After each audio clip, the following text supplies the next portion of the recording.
Chapter 1217. Naval State. Under. Star Moon City. Due to the appearance of Evernight City, Star Moon City had been undergoing transformations practically every day for the past few days.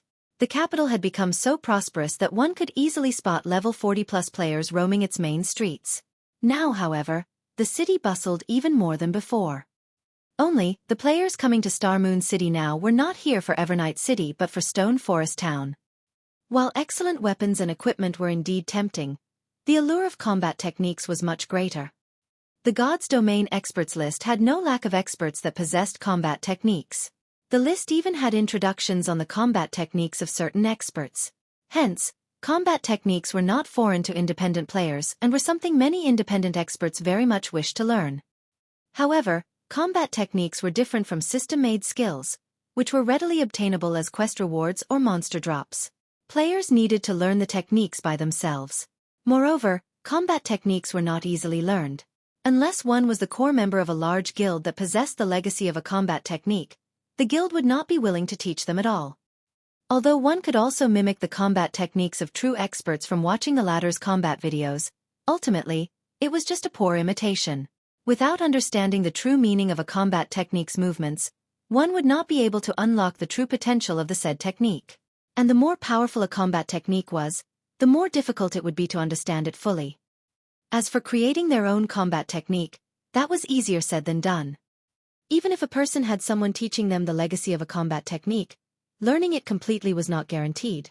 Meanwhile, creating an entirely new combat technique was something only geniuses among geniuses could accomplish.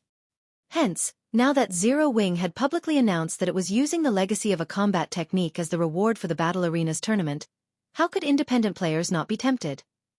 Not to mention, one could also get their very own house, aside from the combat technique, through the tournament. As long as they set up a magic array in their own houses, they could easily teleport back to Stone Forest Town, foregoing many wasted hours traveling to the town. With this, even if they were leveling up in an entirely different country, their leveling speed would not be affected whatsoever. On the contrary, they could even improve their strength through the battle arena, killing two birds with one stone.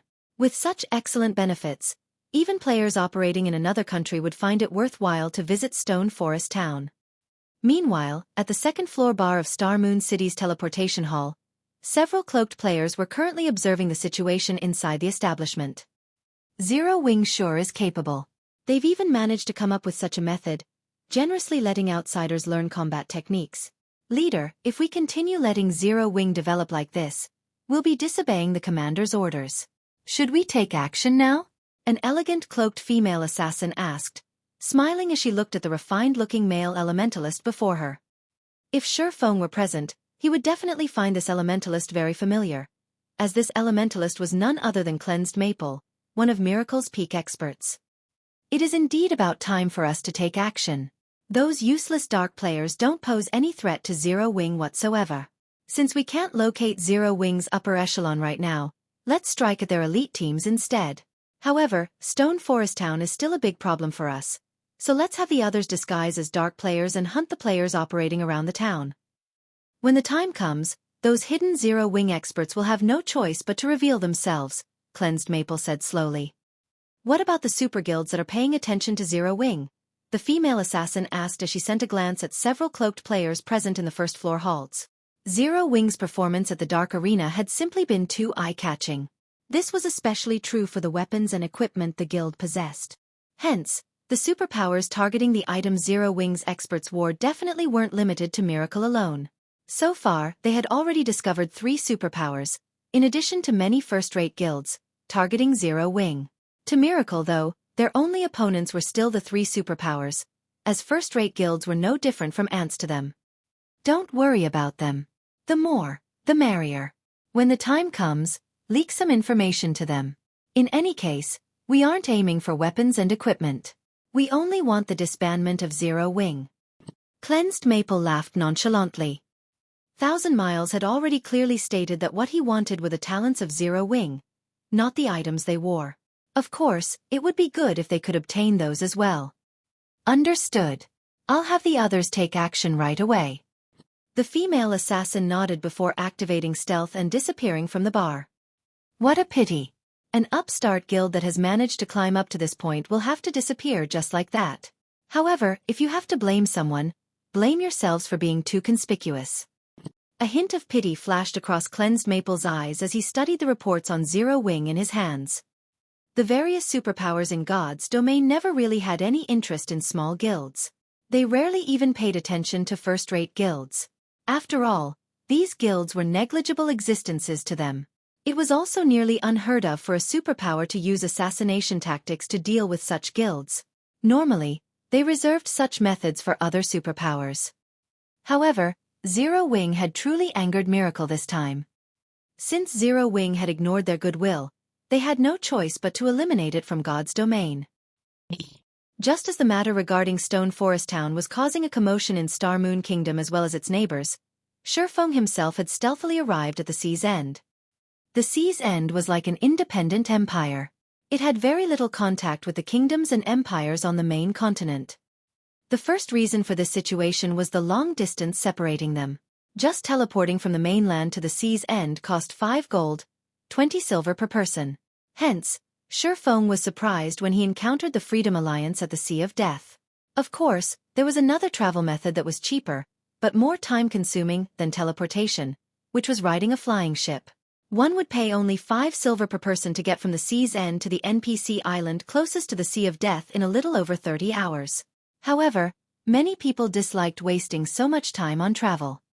The second reason was the different attitude each region had towards the various forces in God's domain. On land, the various kingdoms and empires were absolutely hostile towards the dark forces. The sea's end, on the other hand, maintained a neutral stance in this regard. Hence, dark players and ordinary players were treated equally in the NPC cities located in the sea's end. Red players and dark players would not be barred entry into NPC cities or captured by NPCs, so long as they did not cause trouble within the cities. One could say that the sea's end was a paradise for dark players. The third reason was the different lifestyles players adopted. Players that were born at the sea's end had fought naval battles ever since they started out in the game. If they were abruptly sent to fight land-based monsters, they would have great difficulty adapting. Likewise, the opposite was also true for land-based players. Hence, players of both sides rarely associated with each other. Only after mainstream players reached level 100 would interaction between these two sides of players begin to increase. Meanwhile, the city Xueqi had teleported to this time was called Blue Jade City, one of the 12 major cities located within the sea's end. It was also one of the cities under the rule of the Freedom Alliance. The management style at the sea's end was different from that of the main continent. There was no concept of a country here, or rather it leaned more towards city-states. Every city was its own kingdom, and every kingdom managed a large sea zone. Moreover, unlike on the main continent, where players could not take control of an NPC city, no matter how much effort they put in, players could take over an NPC city here at the sea's end. In other words, players could become a city lord at the sea's end. Far more convenient than on the mainland, where players had to establish their own towns and cities if they wished to become a lord. Chapter 12:18. See God's Blessing. Chapter 12:18. See God's Blessing. As soon as Xueqi exited the teleportation hall, the sight of an azure sky greeted him.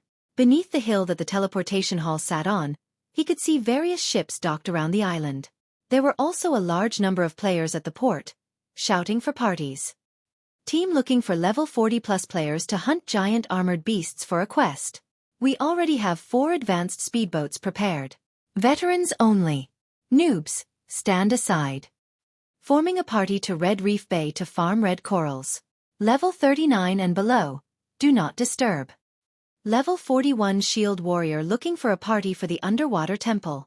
I own an advanced speedboat. Fleet heading to Black Mist Sea to grind for magic crystals. We have a bronze speedboat leading the fleet. We're currently still missing 2 advanced speedboats. Those with advanced speedboats, come apply quickly. Over 4,000 players crowded the port, looking to form parties. The scene resembled a lively market. Moreover, unlike land-based players, the players here put more importance on levels and the quality of the speedboats they possessed rather than combat standards when forming parties.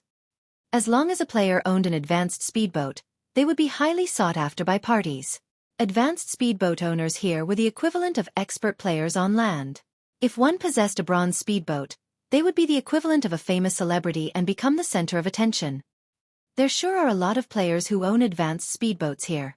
With a glance, Xueqi discovered that roughly 10% of the ships docked at the port consisted of advanced speedboats. In contrast, one could rarely see even ordinary speedboats over at the Apocalypse Empire, much less advanced speedboats. Moreover, aside from the much higher standards of the ships here, the players were also considerably high-leveled. Xueqi could spot plenty of level 40+ players roaming the streets. At such a level, players would already be considered an expert in Star Moon Kingdom. Here, however, they were only average. However, although the players here were very high-leveled, the local businesses were not very developed. As Xueqi walked through the streets of the city, he did not spot many shops operated by players. There were even fewer items produced by players. Instead, he saw many players setting up stalls along the streets. The situation here was completely different from the NPC cities on the main continent, which barred players from randomly setting up stalls on the streets. On the main continent, if players wished to sell the items they had, they could only do so by shouting out the name of their products. Stalls, on the other hand, did not require players to do so, as they allowed customers to view the vendors' products. After taking a look at several dozen stalls, Xueqi noticed that the merchandise were either items dropped by monsters or harvested materials. There was not a single item made by lifestyle players at all. Sure enough, the development of subclasses for maritime players is much slower. Xueqi smiled faintly. In the past, he had practically spent his entire career in God's domain playing on land. Hence, he was not particularly familiar with the situation at the sea's end. His knowledge consisted of general information. Moreover, in the past, by the time he arrived at the island cities of the sea's end, many of these island cities had already been developed. The island cities back then were completely different from the current impoverished state before him. After all, there were much more resources available out at sea than on land, as well as plenty of unique resources. Hence, the NPC island cities in the past had all flourished magnificently, and one could see all sorts of naval merchant fleets and luxurious shops. However, after giving the matter some thought, he found the situation reasonable. In reality, the development of subclasses of naval players was not slower than those on land.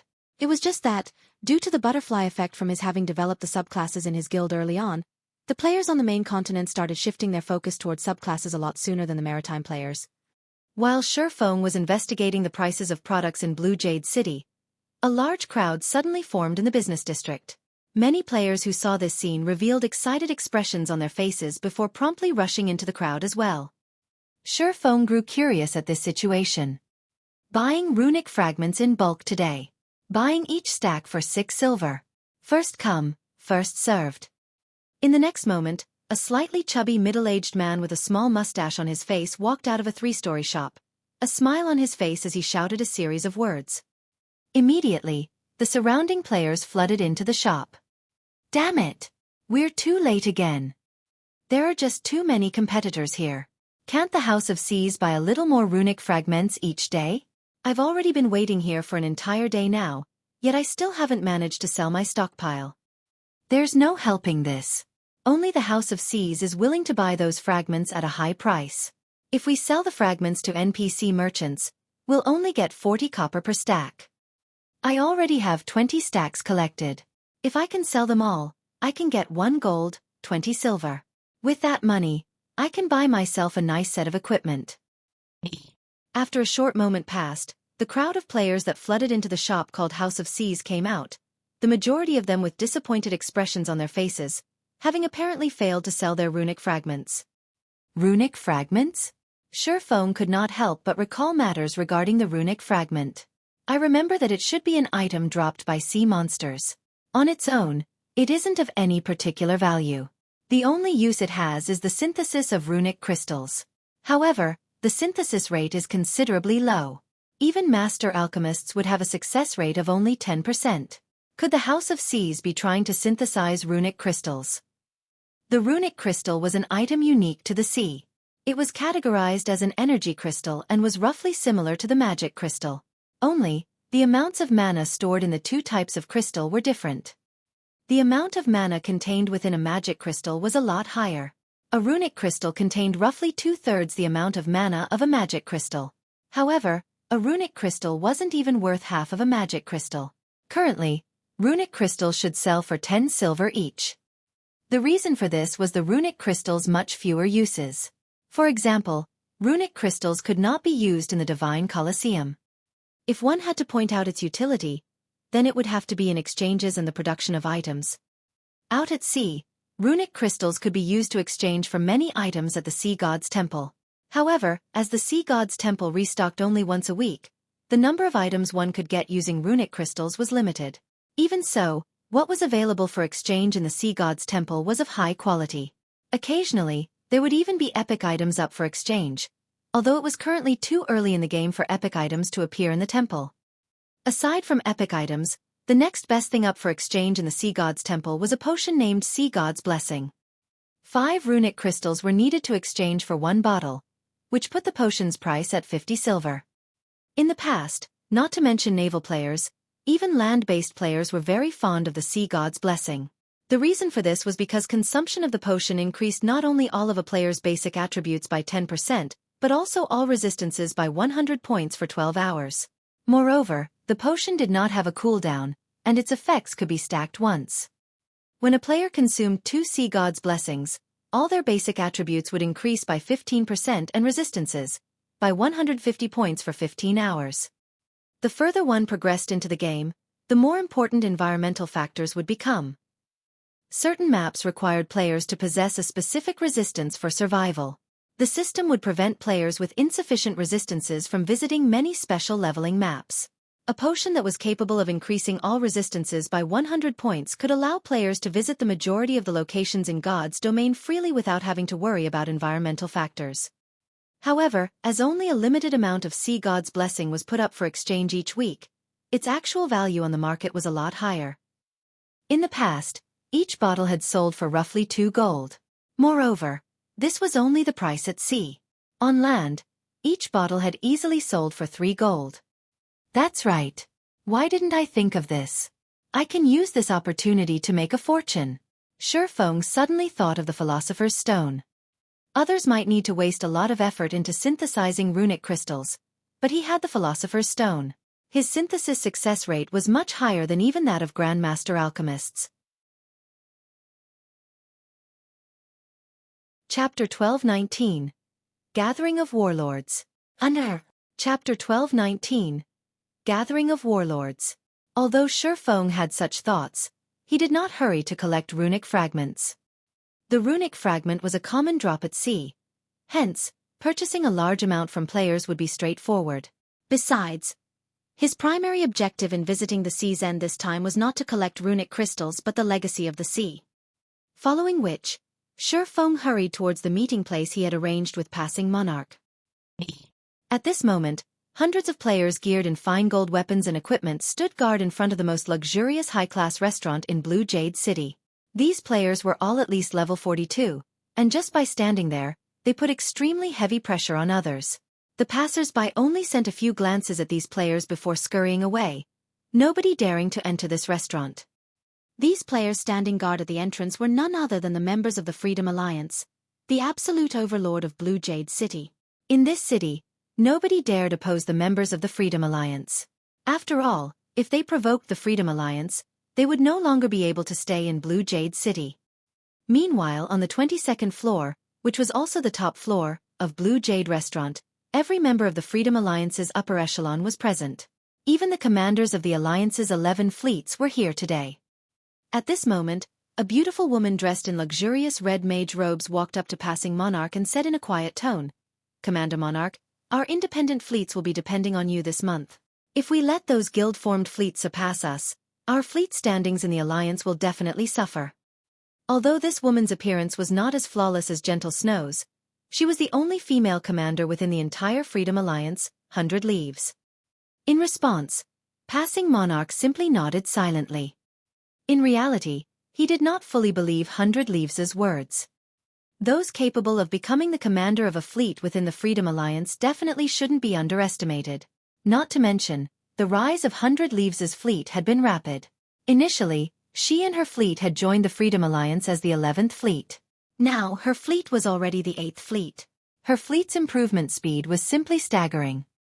Most likely, her fleet would reach the rank of 5th fleet or even 4th fleet before long, perhaps even surpassing his 3rd fleet one day. However, 100 Leaves's words were also partially correct. If their fleets, which were formed by independent teams, did not perform well and failed to obtain any legacies, their standings in the alliance would no doubt suffer tremendously. The power structure of the Freedom Alliance was very complex. Although it was an alliance, it comprised 11 groups that fell into 2 main camps: the fleets formed by independent adventurer teams, and the fleets of small guilds. Normally, the 2 camps would compete for the resources obtained by the Freedom Alliance as a whole. However, due to the small guild camp managing to acquire a legacy in their previous joint expedition while the independent camp failed to get any, the independent camp situation deteriorated significantly. If the independent fleets could not reduce the disparity during this expedition, their position would definitely worsen in the next distribution of profits. I heard that the 2nd Fleet and 4th Fleet have joined forces and even managed to recruit the help of quite a few powerful experts. Once we enter the secret land, you'll have to help out the 8th Fleet, Commander Monarch, 100 Leaves said as she sent a glance at several people seated across her. These people were none other than the commanders of the 2nd and 4th Fleet and the experts they had hired to assist them this time. However, as these experts were wearing black cloaks, she couldn't determine their identities. Commander Leaves, you jest. Once we enter the secret land, I'm afraid that it'll be us who will be relying on you for help. I've heard that Commander Leaves has managed to employ the help of the Super Guild Sacred Temple this time. I expect that even if we united the strength of the entire Freedom Alliance, we wouldn't stand a chance against the Sacred Temple, Passing Monarch said, his gaze shifting to the woman standing beside 100 Leaves. Although the woman had hidden her identity using a black cloak, the aura she exuded was no laughing matter. He had only ever felt such an aura on Demon Island. Moreover, his recent trip to the Sea of Death had enlightened him about many things. The fact that God's domain was massive, and that the various superpowers of God's domain were extremely powerful. They were far more powerful than he had previously imagined them to be. He had realized this just by watching the battle on Demon Island. When he and his companions went up against the Flower of Seven Sins members, they had been utterly powerless to retaliate. Yet, now, through some unknown means, 100 Leaves had actually managed to get help from the Super Guild Sacred Temple. In the next fleet ranking, the fleet 100 Leaves commanded would most likely rank 2nd out of the 11 fleets in the Freedom Alliance. As for getting 1st place, that was unlikely to happen. The reason for this was the commander of the 1st Fleet, who was the man that personally formed the Freedom Alliance. The 1st Fleet was also the first one to obtain the Legacy of the Sea. Even now, Passing Monarch had yet to uncover the identity of the mysterious supporter backing the 1st Fleet. Just as Passing Monarch and 100 Leaves were conversing with each other, the 2nd Fleet's commander, Identical Summer, and the 4th Fleet's commander, Heavenly Spider, were likewise chatting together but with sneers on their faces. Ha ha ha! Monarch, that fool! He actually went to the Sea of Death and got all 4 of his bronze speedboats heavily damaged. Even now, the speedboats have yet to be fully repaired. With this, 3rd Fleet no longer poses a threat to us. The only problem left is 1st Fleet and 8th Fleet. Identical Summer laughed as he looked at Passing Monarch. The Sacred Temple will be a troublesome foe. Not only is it a super guild, but unlike the other super guilds, the Sacred Temple also began developing its naval forces very early on. When it comes to the guild's naval strength, even our entire Freedom Alliance added together won't be a match, Heavenly Spider said, shaking his head. In response, Identical Summer sent a glance at the woman seated beside 100 Leaves and said dismissively, "What are you afraid of?" Although 100 Leaves has managed to recruit the help of the Sacred Temple, it is impossible for the Sacred Temple to lend her all of its strength. At most, she'll get only a small portion. With the cards we have prepared, we'll be able to deal with 8th Fleet easily. Afterwards, our 2 fleets will definitely secure the position of 1st and 2nd Fleet and rule Heavenly Ocean City. The Freedom Alliance occupied a total of 3 major NPC cities in the Sea's End: Blue Jade City, White Howl City, and Heavenly Ocean City. As for Sea Dragon City, it was not considered a major city, only a minor city located on a certain island.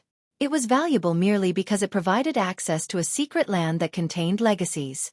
In terms of overall value, Sea Dragon City was worth much less than the 3 major cities.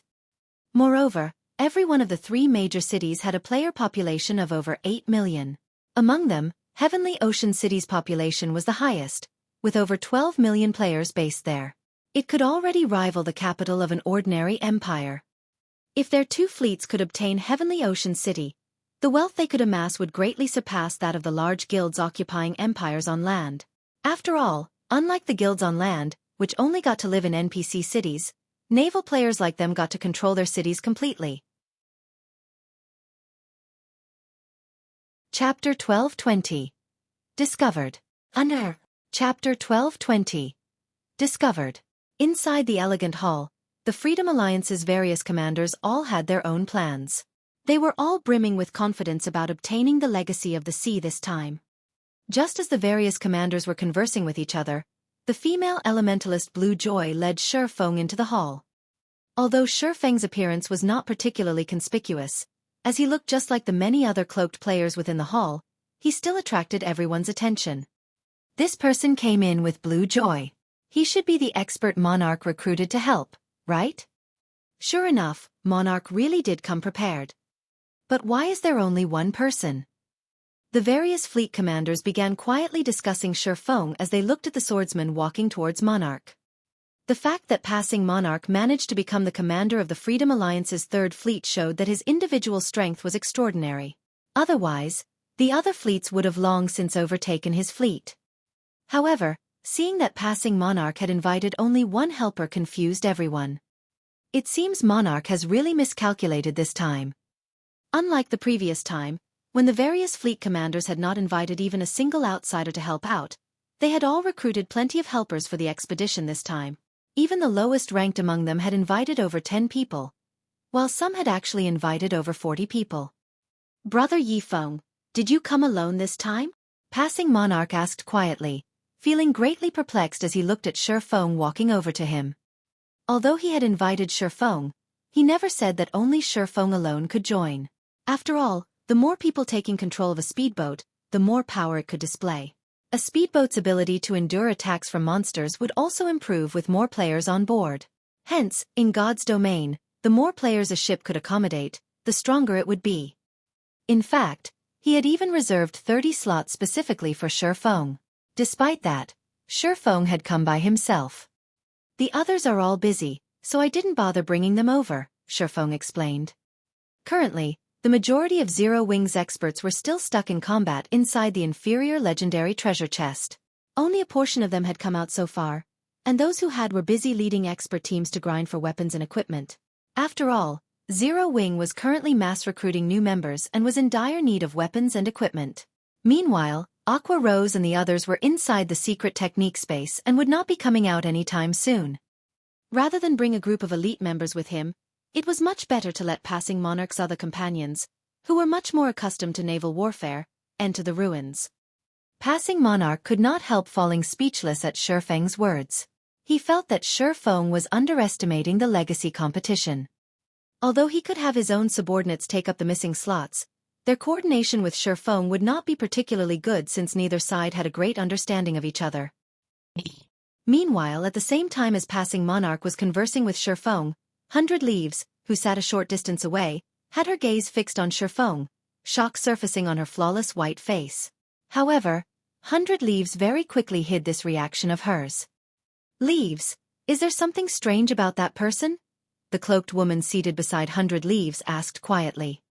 He is the person I'm looking for, 100 Leaves said, a hint of excitement surfacing in her eyes as her lips curled up slightly. At 100 Leaves' words, the cloaked woman turned to look at Shifeng despite herself and exclaimed in surprise. How can this be? The demon god sent the recovery order to every dark player in God's domain. How could the person holding the soul orb possibly appear before us so easily?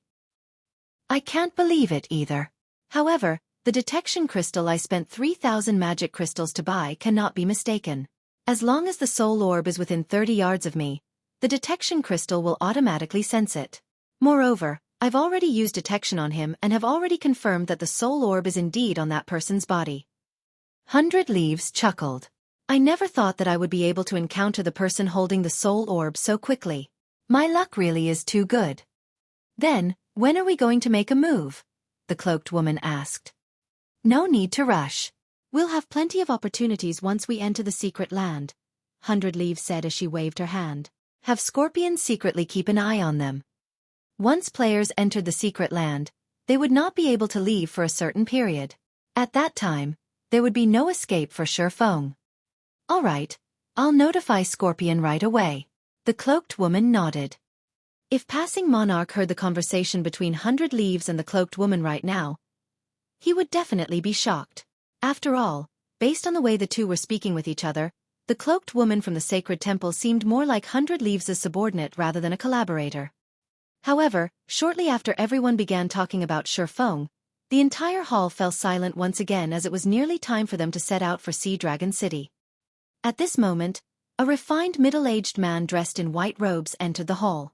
Walking behind him were two robust men, a level 43 ranger with a dark gray longbow slung over his shoulder, and a level 43 guardian knight with a massive white bone shield on his back. The two could easily rank near the top of the ranking list of any empire in God's domain. Not to mention, both the bow and the shield these two men carried were currently radiating the epic glow effect. The two men looked extremely conspicuous as they entered the hall. Since everyone has already gathered, let us begin then, the refined middle-aged man said unhurriedly after taking a glance at everyone in the hall. As is traditional, my first fleet will dispatch 100 members while the other fleets will dispatch 90 members each for a total of 1,000 members. If there are no objections, we'll start right away. Although the man's voice sounded mild, nobody present dared to look down on him. After all, this refined man was none other than the founder of the Freedom Alliance. He was also the commander of the current First Fleet, Silent Entropy. None of the commanders present said anything in response. Instead, they each took out a tablet fragment while Silent Entropy took out 2 tablet fragments. When everyone present combined their tablet fragments, the fragments formed a complete circular tablet with an ancient magic array carved on it, and the instant the tablet was assembled, a spatial portal gradually appeared in midair. When Silent Entropy saw that the spatial portal had stabilized, he took back his 2 fragments and said, "All right, everyone, enter according to fleet ranks now." Following which, the other commanders also stored their tablet fragments and entered the spatial portal together with their own fleets in an orderly procession. The first ones to enter were the first fleet's 100 members, followed by the second fleet's 90 members and so on. After the 1,000th player walked into the spatial portal, the portal vanished from the hall.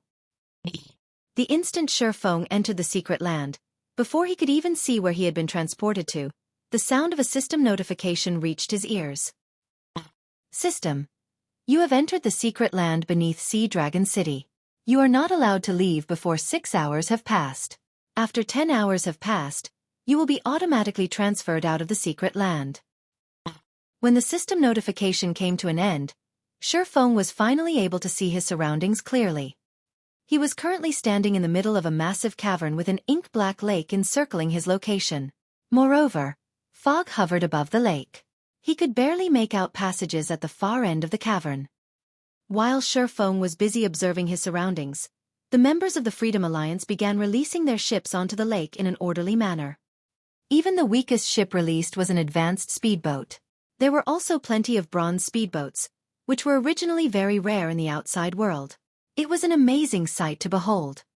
The secret land did not place any restriction on the number of ships that could be brought in. However, the appearance of over 120 ships on the lake would immediately trigger a massive monster attack. Only after these monsters had destroyed the excess ships would they leave.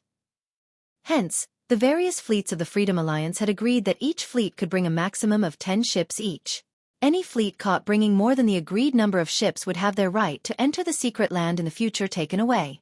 Moreover, as everyone had signed a contract agreeing to this point, there was no escaping the penalty if they broke their word. At this moment the cloaked woman, who stood beside 100 Leaves, covertly observed the distant Xueqi as she quietly asked, "Leaves, should we take action now?"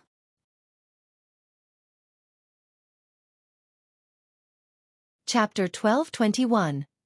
Hidden Strength. Under. Chapter 1221. Hidden Strength. Scorpion, take the party with you and find an opportunity to strike. Don't attack unless you're absolutely confident of succeeding. 100 Leaves nodded. After entering the secret land, aside from the starting point, there would not be many places where their various fleets would encounter each other. Only those that chose to go down the same legacy path would get to meet again at the rest point, where players could escape the harassment of monsters, located in the middle of each legacy path.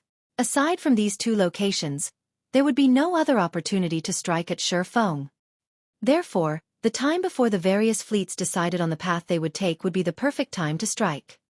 Although attacking Xueqi would also mean severing all friendly relations with passing monarch, she was willing to take this loss to complete the demon god's quest. The party? Is there really a need for that? He is just one person. I alone am enough to kill him, the black-clad assassin said contemptuously as he sent a glance at Xueqi. He was a peak expert the sacred temple had dispatched to protect 100 Leaves in secret. He was also a peak assassin known to practically everyone in the outside world, as he was ranked 69th on the God's Domain experts list. In the entire God's Domain, the number of peak experts capable of stopping his assassination could be counted on the fingers of both hands. Killing an unknown brat would be a piece of cake for him. There was no need to mobilize the entire security party at all. In order to ensure 100 Leaves' safety, the 6 members of the security party usually took turns protecting her. Moreover, even the weakest of them was at the half-step flowing water realm, while most of them were at the flowing water realm. Having all 6 of them take on a random kid was akin to humiliation to them. At this time, the other 5 members of the security party also nodded in agreement with Scorpion's words. Just having their party leader take action could already be considered an overestimation of Xueqi's abilities. After all, not a single person in the entire Sea's End could stop their leader's assassination tactics. There's no harm in being careful. This quest is very important to me. If I succeed, I might be able to improve further, 100 Leaves said in an extremely stern tone. Immediately, Scorpion and the others shuddered as massive pressure washed over their bodies. Meanwhile, only Scorpion and the security party members felt this pressure, as it was not the result of a difference in strength but a difference in status. I understand, Scorpion said hurriedly, realizing the gravity of the matter. The other members of the security party also nodded promptly, not daring to speak another word. Following which, Scorpion and the others activated stealth and approached Xueqi from different directions, clearly intending to form an encirclement, which would give Xueqi no opportunity to escape alive. Just as Scorpion and the others were gradually closing the distance to their target, Xueqi released the Swift Dragon speedboat. The instant the Swift Dragon speedboat appeared, a storm stirred up the previously peaceful waters, a massive vortex forming in the water. The entire cavern shook as if it would collapse at any moment. What's going on? Everyone automatically went on alert. Danger plagued the entire secret land. It was not uncommon for a single mistake to result in death. Now that such a huge commotion occurred in the cavern, how could everyone not feel frightened? Look at the distant grotto, a ranger with good eyesight suddenly shouted. Immediately, everyone turned to look at the grotto in the distance. At this moment, the strong gusts of wind blew away the fog filling the grotto.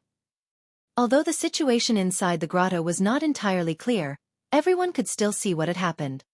The cavern, which originally had 12 grottos leading out of it, had another one added to it, taking everyone unawares. Meanwhile, the entrance of this grotto was extremely large. What? How can this be? This scene came as a tremendous shock to everyone. The Freedom Alliance had already done their research on the situation inside the secret land.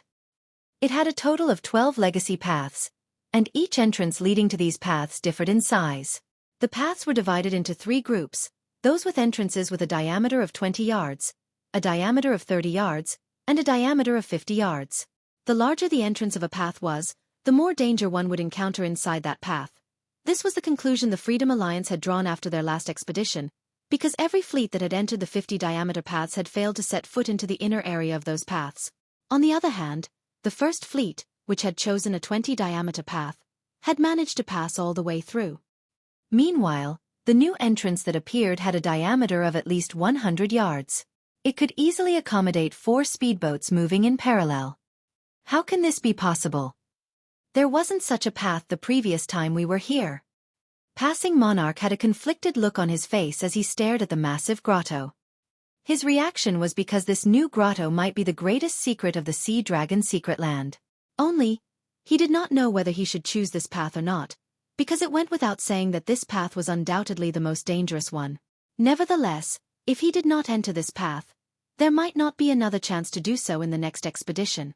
After all, no such situation occurred during his last visit here. It was uncertain whether this grotto would appear again in the next expedition or not. A chance. Ha ha ha. Our chance has come. Identical Summer was inwardly ecstatic at this situation. Sending a private message to Heavenly Spider, he said, "This is our chance. If we obtain the strongest legacy in the Sea Dragon Secret Land, no matter how many times Entropy and the others enter this place, they will never be able to compete against us for Heavenly Ocean City. But I'm afraid the difficulty of conquering it will be quite significant," Heavenly Spider, the commander of 4th Fleet, said somewhat worriedly. "What's there to be afraid of? Don't forget, we still have that," Identical Summer said nonchalantly. "If we don't give it a try now, we might not get another chance in the future." Saying so, Identical Summer took out a glass bottle and immediately began chanting an incantation. Suddenly, a small sailboat with 2 main sails appeared on the surface of the water. Before the sailboat's massive size, even a bronze speedboat looked no different from a small rowboat. Is this Summer's trump card? The other fleet commanders' jaws dropped when they saw the small sailboat. Until now, there had been no news of anybody in possession of a small sailboat. Passing Monarch and 100 Leaves, who stood at a distance, frowned when they saw this scene, their complexions turning somewhat ugly.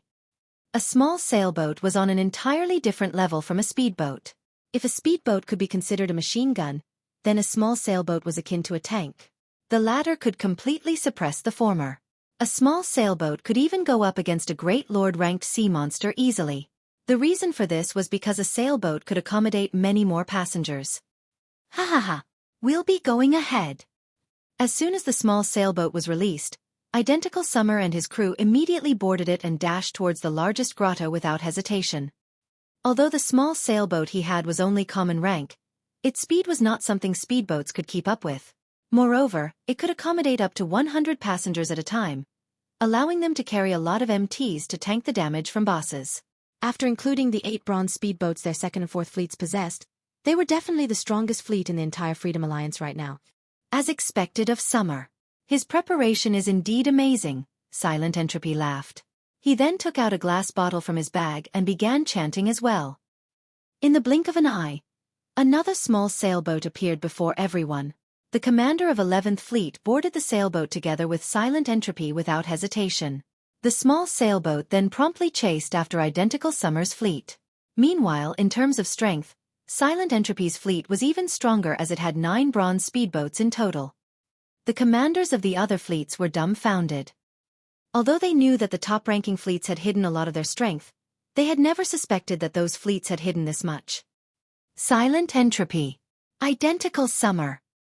100 Leaves' eyes were filled with anger as she glared at the 2 small sailboats disappearing into the largest grotto. Originally, she had planned on directly becoming the first fleet of the Freedom Alliance in this expedition. Now, however, those 2 people had ruined her plans. Leaves, Passing Monarch and the others are also starting to move out, the cloaked woman said as she pointed at Xueqi and the others, whose ships were already heading towards the largest grotto. Have they lost their minds? 100 Leaves was filled with confusion as she looked at the 5 speedboats rapidly moving towards the largest grotto as well. Chapter 1222. Sea God's Legacy. Under. Chapter 1222. Sea God's Legacy. Leaves, what do we do now? Give chase? The cloaked woman asked 100 Leaves as she watched the speedboats sail away. They had planned to set off after Scorpion's party killed Xueqi, but they hadn't expected anything like this. Give chase. We cannot let them get ahead of us. 100 Leaves frowned. Reluctantly, she withdrew a pitch-black crystal bottle from her bag. Unlike the others who recited an incantation to release their ships, 100 Leaves threw the black bottle into the water. Plop! When the crystal bottle sank into the water, a massive black magic array appeared on the surface. A small sailboat, even larger than Silent Entropy and Identical Summers, emerged from the magic array, covered in magic patterns. After the 8th Fleet's members boarded, the 10th Fleet joined them on this small sailboat. It was clear that the 8th Fleet and 10th Fleet had agreed to cooperate. The remaining fleet commanders revealed bitter smiles when they saw this. There's no way we can compete with them. The gap is simply too vast. The various fleets had intended to compete for the 3rd rank in the Freedom Alliance. However, after seeing one small sailboat after another, they had lost the heart to do so. Even obtaining the legacy of the sea from the other grottos wouldn't change the outcome. A magic bottle? Xueqi was somewhat surprised to see the small sailboat emerge from the massive magic array. The sacred temple's foundations are truly impressive. A magic bottle could contain a myriad of items. The bottle's value changed based on the items contained within. For example, if a magic bottle stored a small sailboat, it could easily be worth several thousand gold. This was because magic bottles did not drop from monsters. Rather, they were treasures that could only be obtained by raiding ancient ruins. However, magic bottles had one fatal flaw. They were one-time use items. 100 leaves cannot be underestimated. She actually obtained a small sailboat without anyone knowing. Brother Yifeng, let's choose another grotto. We cannot compete with them. As passing monarch watched 100 Leaves' approaching fleet, he questioned the idea of competing for the greatest legacy in the Sea Dragon's secret land. Even if they had Xueqi's secret silver speedboat, it would be a waste of time. Moreover, now that 100 Leaves had also entered the largest grotto, their third fleet had no competition in the other grottos. They could obtain legacies more easily. Glancing at Silent Entropy and the others, who had already entered the largest grotto, Xueqi nodded and said, "That's fine. According to our previous agreement, the first legacy we obtain belongs to you, while the second belongs to me. Which grotto should we choose?" This, passing monarch hesitated. If given the choice, he would never willingly forsake the greatest legacy of the Sea Dragon's secret land. However, with so much powerful competition in a single grotto, it was unknown whether or not he could even obtain the legacy. He was wrought with indecision. Why don't we give it a try? If we think that it's impossible, we can give up on the largest grotto, passing monarch decided after considering the matter further. That won't do. If you waste too much time before heading to another grotto, what will happen to my legacy? Why don't we do this? We'll split the time in half. We'll each take command of the fleet for 5 hours. We'll keep the harvest we obtain during our command. If we do so, I don't mind if you want to join the competition in the largest grotto, Xueqi said as he shook his head. He was not here as free labor. After seeing the situation for himself, he was no longer interested in the legacy of the sea. He had remembered something about the Freedom Alliance's legacy of the sea.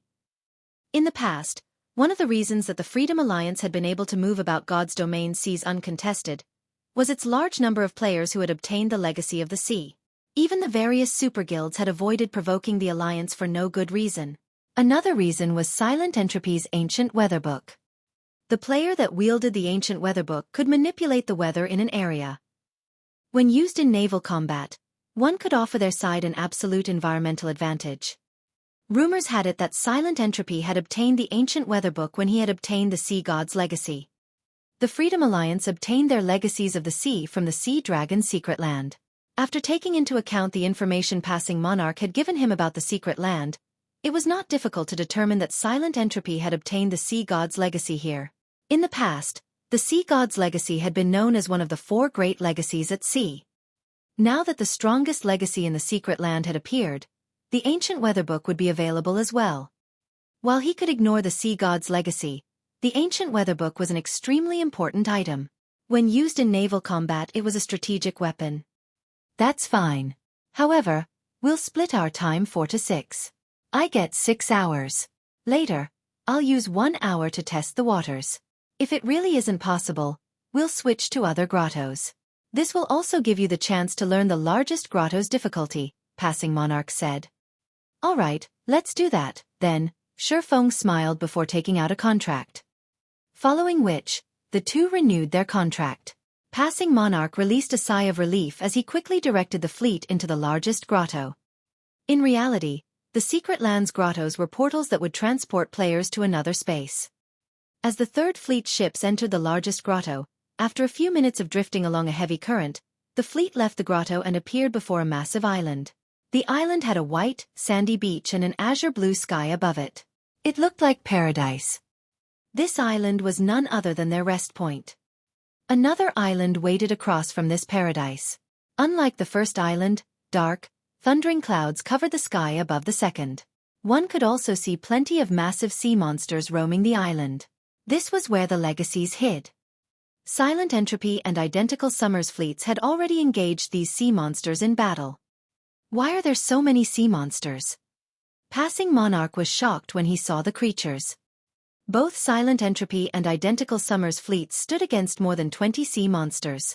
These sea monsters looked like sea turtles, but unlike normal sea turtles, a long horn grew from the heads of these monsters. Their bodies also emitted arcs of blue electricity, and all of their attacks used lightning. Not only were their attacks very fast, but they also contained massive destructive power. Thunderhorn Beast, Sea Monster, Lord. Level 51. HP 35, 000, 000/35, 000, 000. Although Silent Entropy and Identical Summers fleets each had a small sailboat, their ships suffered against so many Thunderhorn beasts. If not for their small sailboats taking the brunt of the attacks, they would have already been annihilated. Passing Monarch paled at this sight. Speedboats stood no chance against those monsters. The third fleet couldn't even reach the island. If they could not get on the island, how were they supposed to obtain the legacy? In the Sea Dragon Secret Land, all legacies were in the center of the legacy island at the end of each grotto. The ship's role was to transport the players through the obstacles on the way to the legacy island. However, with so many sea monsters in the outer perimeter, one could just imagine how many sea monsters waited for them around the legacy island. They sure move quickly. At this moment, 100 Leaves had also emerged from the grotto. When she saw the ongoing battle, she simply smiled and said, "It seems this legacy is fated to be mine." In the next moment, the small sailboat and bronze speedboats in 100 Leaves' fleet sliced through the water towards the legacy island, bypassing the Thunderhorn beasts. Roar! As 100 Leaves' fleet entered the outer perimeter, a large group of Thunderhorn beasts broke through the water surface, attacking 100 Leaves' fleet. Pang! Pang! Pang! A series of lightning strikes bombarded the fleet. However, 100 Leaves' small sailboat showed no intentions of dodging the attacks. Instead, it forged ahead. When the lightning strikes were 30 yards away from the small sailboat, they dissipated into nothing as if they had met an invisible barrier that nullified magical attacks. In a short moment, 100 Leaves' fleet broke past the blockade and entered the inner perimeter.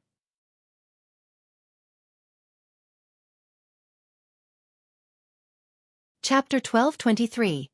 Who says we don't have a sailboat? Chapter 1223. Who says we don't have a sailboat? They made it through so easily? Passing Monarch's mouth gaped as he looked at 100 Leaves' fleet getting past the outer perimeter. Although the outer perimeter was not large, there were still roughly 5,000 yards to cross to reach the inner perimeter. Crossing such a distance while weathering the attacks of over 20 Thunderhorn beasts was easier said than done. Even Silent Entropy's fleet had yet to cross half the distance and had already lost 4 players. It was clear that Silent Entropy's fleet would lose over 20 people by the time they reached the inner perimeter. Of course, Silent Entropy's fleet could use another method that would incur fewer losses, gradually killing off the Thunderhorn beasts. However, killing the sea monsters would take a lot of time. Meanwhile, they only had 10 hours inside the Sea Dragon Secret Land. If they wasted 1 or 2 hours in the outer perimeter, they would have to waste even more time in the inner perimeter. By the time they reached the Legacy Island, they would have already run out of time to search for the legacy. Seeing 100 Leaves' fleet enter the inner perimeter, Identical Summer grew anxious. The legacy on the island was on a first-come, first-served basis. The sooner one reached the island, the higher their chances were of obtaining the legacy. All MTs, take turns activating your life-saving skills. We're forcing our way through. Identical Summer commanded, gritting his teeth. A group of 6 MTs stormed the small sailboat's deck, receiving the Thunderhorn beasts' attacks. The ship blasted away any monsters in their way with cannon fire. Silent Entropy's side fared far better than the other fleet. Silent Entropy had used a Tier 3 defensive magic scroll to receive the level 51 Lord's attacks. By the time both fleets had reached the inner perimeter, the difference between Silent Entropy and Identical Summer's fleets was obvious at a glance. Silent Entropy's fleet hadn't lost a single player. On the other hand, Identical Summer's fleet had lost 17 players, with 5 of them being MTs. The players that died would automatically resurrect on the rest island. They would not be able to rejoin the main force and would have to wait for their companions to retrieve them or be sent out of the secret island once time was up. Fortunately, the death penalty in the secret land was similar to that of dungeons. Hence, players that died would only lose a small portion of their EXP. "Commander, are we still waiting?" Blue Joy asked Passing Monarch, a hint of worry in her eyes. It was obvious that she was not optimistic about their chances of breaking past the outer perimeter. "Forget it. It's too difficult. There's no need for us to waste our speedboat's durability here," Passing Monarch said, sighing deeply. In the end, he decided to give up on the greatest legacy as this area was far more challenging than he had imagined. With their fleet strength, they had no hopes of reaching the Legacy Island. "Hold up," Xueqi said suddenly. "If you really want to reach the island, we're not entirely out of option." While the Thunderhorn beasts were terrifying, after watching them for some time, Xueqi could tell that the majority of the Lord's attacks were magical. Others might find it difficult to defend against magical attacks, but to Xueqi, it was a simple task. "Brother Yifeng, you have a plan?" Passing Monarch asked curiously. These Thunderhorn beasts was extremely fast. Even bronze speedboats could not outrun them. If they were surrounded, they would be utterly helpless. They would need a small sailboat to force open a path. "I'll attract these sea monsters' attention while your speedboats use the opportunity to get past them," Xueqi explained. Passing Monarch was surprised by Xueqi's words. He had never thought that Xueqi would willingly sacrifice his speedboat as bait. However, since Xueqi was willing to do so, he would not object. Meanwhile, 100 Leaves and the others, who were currently resting at the edge of the inner perimeter, noticed Passing Monarch's fleet speeding towards the outer perimeter. "They're overestimating themselves," Identical Summer sneered. "Do they really expect to get past those Thunderhorn beasts without a small sailboat to open a path? Do they really need to waste time here?" 100 Leaves rolled her eyes as she watched Passing Monarch. There was no way to repair one's ship inside the Sea Dragon secret land. If the Thunderhorn beasts bombarded Passing Monarch's fleet, even with players splitting the damage, the speedboat's durability would deplete rapidly. Once a ship's durability reached 0, it would be useless. Even if Passing Monarch's fleet escaped with their speedboats intact and proceeded to the other grottos, their chances of obtaining a legacy would decrease due to the lost durability. Though, looking at it from another perspective, the fact that Passing Monarch and the others were willing to attempt reaching this Legacy Island benefited 100 Leaves. This way, she would have an opportunity to kill Xueqi and complete the Demon God's quest. At this time, Xueqi steered the Swift Dragon speedboat into the outer perimeter. Thunderhorn beasts immediately emerged from the water, one after another, rapidly encircling the Swift Dragon speedboat. At the same time, electricity gathered at their horns as they prepared to attack. However, Xueqi paid no attention to these monsters as he continued towards the group of sea monsters before him. Seeing the numerous arcs of lightning arcing towards him, Xueqi activated Magic Barrier, making the Swift Dragon speedboat immune to magic damage and reducing the physical damage it received by 60% for 10 seconds. After blocking the attacks, the Swift Dragon speedboat arrived before the group of Thunderhorn beasts, letting the sea monsters surround it. "It's over." Passing Monarch could not help but sigh. If the massive Thunderhorn beasts surrounded a speedboat, there was no hope of escape. What a fool! He sacrificed a speedboat for nothing. Identical Summer laughed. In the past, he had always seen Passing Monarch as his rival. After all, the two had fought for a long time, and the man had caused him plenty of trouble. Now, however, Passing Monarch was no longer a threat. His only competition now was Silent Entropy and 100 Leaves. As more Thunderhorn beats gathered around the Swift Dragon speedboat, the likelihood of Xueqi breaking through the encirclement grew smaller and smaller. Rather than worrying, however, a smile appeared on Xueqi's face. "It's about time to make a move." Xueqi observed his surroundings and noticed that practically 80% of the Thunderhorn beasts had gathered around him. Energy Pulse. Dragon Cannon. Suddenly, a blue ripple spread out from the Swift Dragon speedboat, paralyzing the surrounding Thunderhorn beasts. At the same time, a black-white beam shot out from the Swift Dragon speedboat's bow. In the next moment, 3 Thunderhorn beasts that blocked the secret silver speedboat's way had been blasted back. At the same time, the 3 lords lost over 2 million HP each. The surface of the water caved in at the might of the black beam. Suddenly, An empty path opened up before the Swift Dragon speedboat. Xueqi activated Accelerate, increasing the Swift Dragon speedboat's movement speed by 100%. Before the Thunderhorn beasts could react, the Swift Dragon speedboat had already sped away from the encirclement and made its way to the inner perimeter. Meanwhile, Passing Monarch and the others tore across the water to the inner perimeter from another direction. As only 5 Thunderhorn beasts chased after Passing Monarch's group of 4 bronze speedboats, they were able to get away with minimal damage, their speedboat's durability decreasing only slightly. As for the remaining sea monsters chasing the Swift Dragon speedboat, due to the paralyzation, their movement speeds had reduced to less than half of their original. As a result, the distance between them and the secret silver speedboat rapidly increased. By the time the paralysis effect wore off, the Swift Dragon speedboat was over 300 yards away. By then, all the Thunderhorn beasts could do was watch as the Swift Dragon speedboat entered the inner perimeter. What rank is that speedboat? 100 Leaves blinked in astonishment as her gaze followed the unharmed Swift Dragon speedboat. So, this is the expert Passing Monarch recruited? Not bad. The Swift Dragon speedboat's performance had also surprised Identical Summer. The speedboat's main cannon was strong enough to throw 3 Thunderhorn beasts. Even his small sailboat wasn't capable of such a feat, however. They won't get much further. They'll never reach the island. Identical Summer's words earned the agreement of those around him.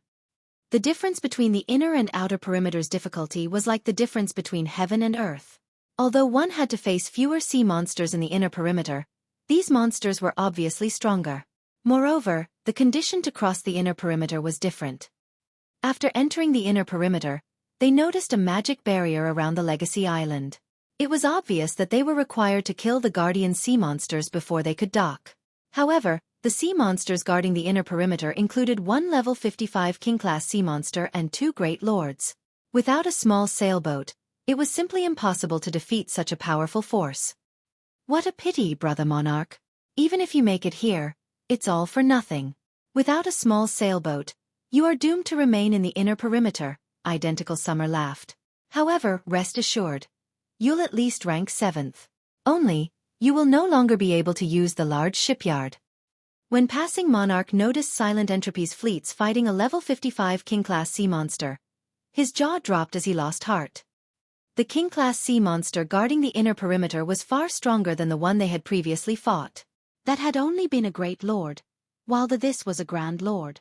Moreover, the current one was an even higher level. Xueqi's secret silver-ranked Swift Dragon speedboat could never tank it. Furthermore, the king-class sea monster was accompanied by 2 great lord-ranked sea monsters. Who says we don't have a small sailboat? Xueqi suddenly asked. Chapter 1224. Combat Power Assessment. Under. Chapter 1224. Combat Power Assessment. You have a small sailboat?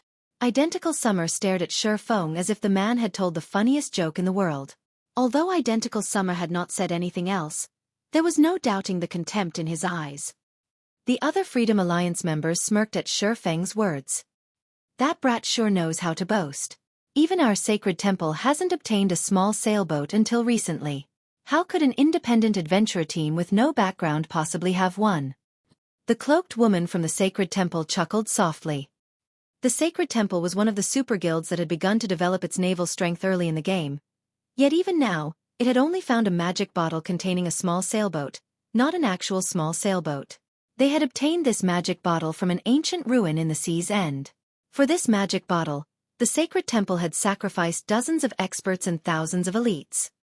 As for Silent Entropy and Identical Summer, while both had only acquired a small sailboat due to luck, they also had the support of powerful backers. The power supporting Silent Entropy, in particular, was intense enough that even the sacred temple avoided casually provoking it. Passing Monarch was merely an independent player with great individual strength. The naval adventurer team he had formed lacked the support of any major power. It was a miracle that he had led his team to become the Freedom Alliance's 3rd fleet. Obtaining a small sailboat was impossible for Passing Monarch. Brother Yifeng, do you really have a small sailboat? Passing Monarch stared at the swordsman in shock.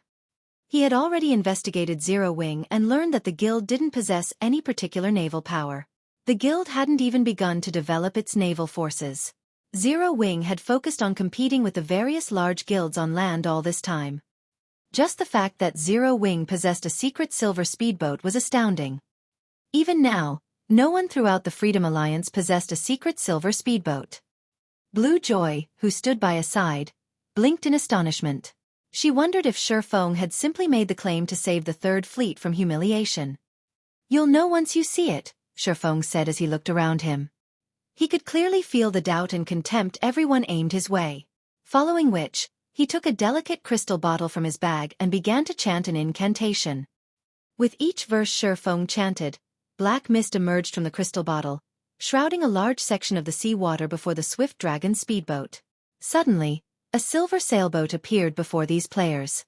This silver sailboat was no smaller than the sailboat 100 Leaves had summoned with a magic bottle. Moreover, magic runes decorated every inch of the silver sailboat. At first glance, it was obvious that the silver sailboat was a higher rank than the common sailboat Silent Entropy and Identical Summer had summoned.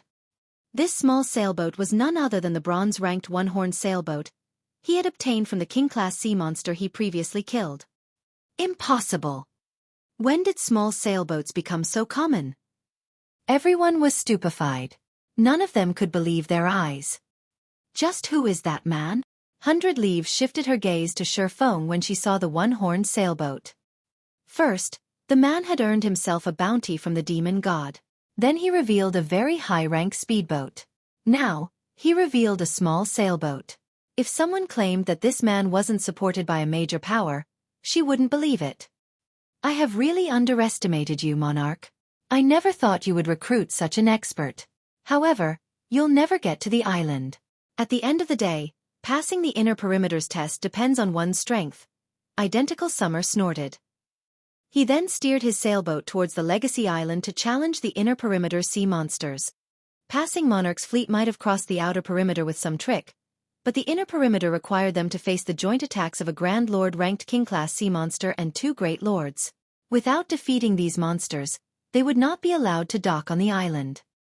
Although passing Monarch's fleet now had a small sailboat, the fleet's disadvantage was still obvious. The fleet lacked manpower. The Third Fleet was only allowed to bring 90 members to the secret land, while Identical Summer, Silent Entropy, and 100 Leaves' fleets each had over 100 people. Not only could they employ their small sailboats, which could accommodate 100 passengers, to their fullest potential, but they also had extra men to control multiple bronze speedboats.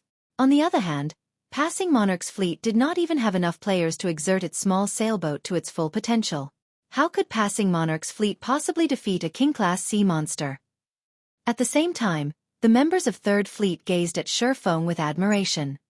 "Brother Yifeng, thank you truly. However, I still intend to give up on this grotto." Passing Monarch was extremely grateful to Xueqi. In reality, Xueqi could have easily decided not to help him. After all, both had already agreed that they would determine each other's harvest based on time. However, when passing Monarch had seen the distant king-class sea monster, he had decided to relent. Magic Whale, Marine King Creature, King-Class Sea Monster, Grand Lord. Level 55. HP 200 000 000 /200 000 000. Razor Shark, Marine King Creature, Sea Monster, Great Lord. Level 55. HP 80 000 000 /80 000 000. Seeing these sea monster statistics, even a naval expert like Passing Monarch felt powerless. Just one Great Lord-ranked Razor Shark was already a difficult foe, not to mention 2 and the Magic Whale. Without dozens of speedboats attacking at the same time, it was practically impossible to defeat all 3 sea monsters. Meanwhile, the fleet's Silent Entropy, Identical Summer, and 100 Leaves commanded had some hope of victory as they each had around 7 or 8 bronze speedboats to assist them. For example, Silent Entropy's small sailboat was currently tanking the Magic Whale while 2 other bronze speedboats dealt with the Razor Sharks. As for the remaining speedboats, they focused their fire on the Razor Sharks. Although each bronze speedboat only inflicted around -200,000 damage, the total damage from 6 or 7 bronze speedboats still surpassed the sea monster's battle recovery. It was only a matter of time before the speedboats dealt with the two razor sharks. Once those two sea monsters had been dealt with, Silent Entropy's fleet would slowly, but surely whittle down the magic whale's HP. On the other hand, they couldn't even exert the maximum combat power of their small sailboat. How were they going to whittle away the sea monster's HP? Hence, rather than waste time here, exploring the other grottos would be more beneficial. With their fleet strength, they wouldn't have any issues obtaining 2 legacies. Brother Monarch, since you wish to give up, why don't you let me command the fleet for the first 4 hours? Xueqi asked. Passing Monarch's decision hadn't particularly surprised him. After all, assessing an opponent's combat power was the basics of being an expert. If passing Monarch couldn't even do that much, he would not have become an expert at all. Only, passing Monarch's assessment was slightly different from his. Brother Yifeng, is there really a reason to waste time here? Passing Monarch could not figure out what was going through Xueqi's mind. It was already clear that they had no hope of victory, yet this swordsman insisted on jumping into the jaws of death. However, when passing Monarch saw the determination in Xueqi's eyes, he had no choice but to nod, saying, "All right then.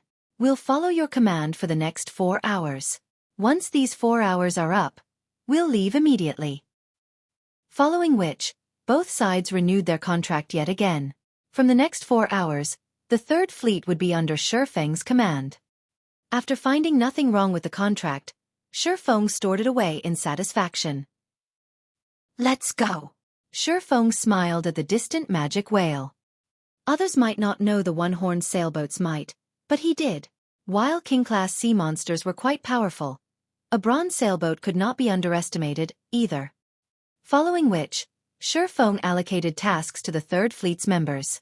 The Swift Dragon speedboat and one of the bronze speedboats had a 20-man crew each, while each of the remaining 3 bronze speedboats had a party of 6. The remaining fleet members would board the one-horned sailboat and deal with the magic whale. "This is nuts. We'll only have 32 people on our strongest ship? How are we going to hold back the magic whale?" When passing Monarch and the others saw Xueqi's distribution, they were confused. The other fleets had 3 full MT parties each, splitting the magic whale's damage. Those fleets also had the other crew members on their small sailboats sharing the damage. Only then could they minimize the damage to their sailboats. Otherwise, before their respective fleets even finished off one razor shark, their sailboats would be reporting for duty in Davy Jones' locker. However, Xueqi insisted on this setup, and passing Monarch had no choice but to agree. After all, Xueqi now held authority over the fleet. Moreover, the sailboat belonged to Xueqi. As the one-horned sailboat approached the island, a magic whale and 2 razor sharks emerged from the water. Their massive frames resembled large mountains, blocking the Legacy Island from view. "Begin!" Xueqi fired the thunder cannon at the magic whale.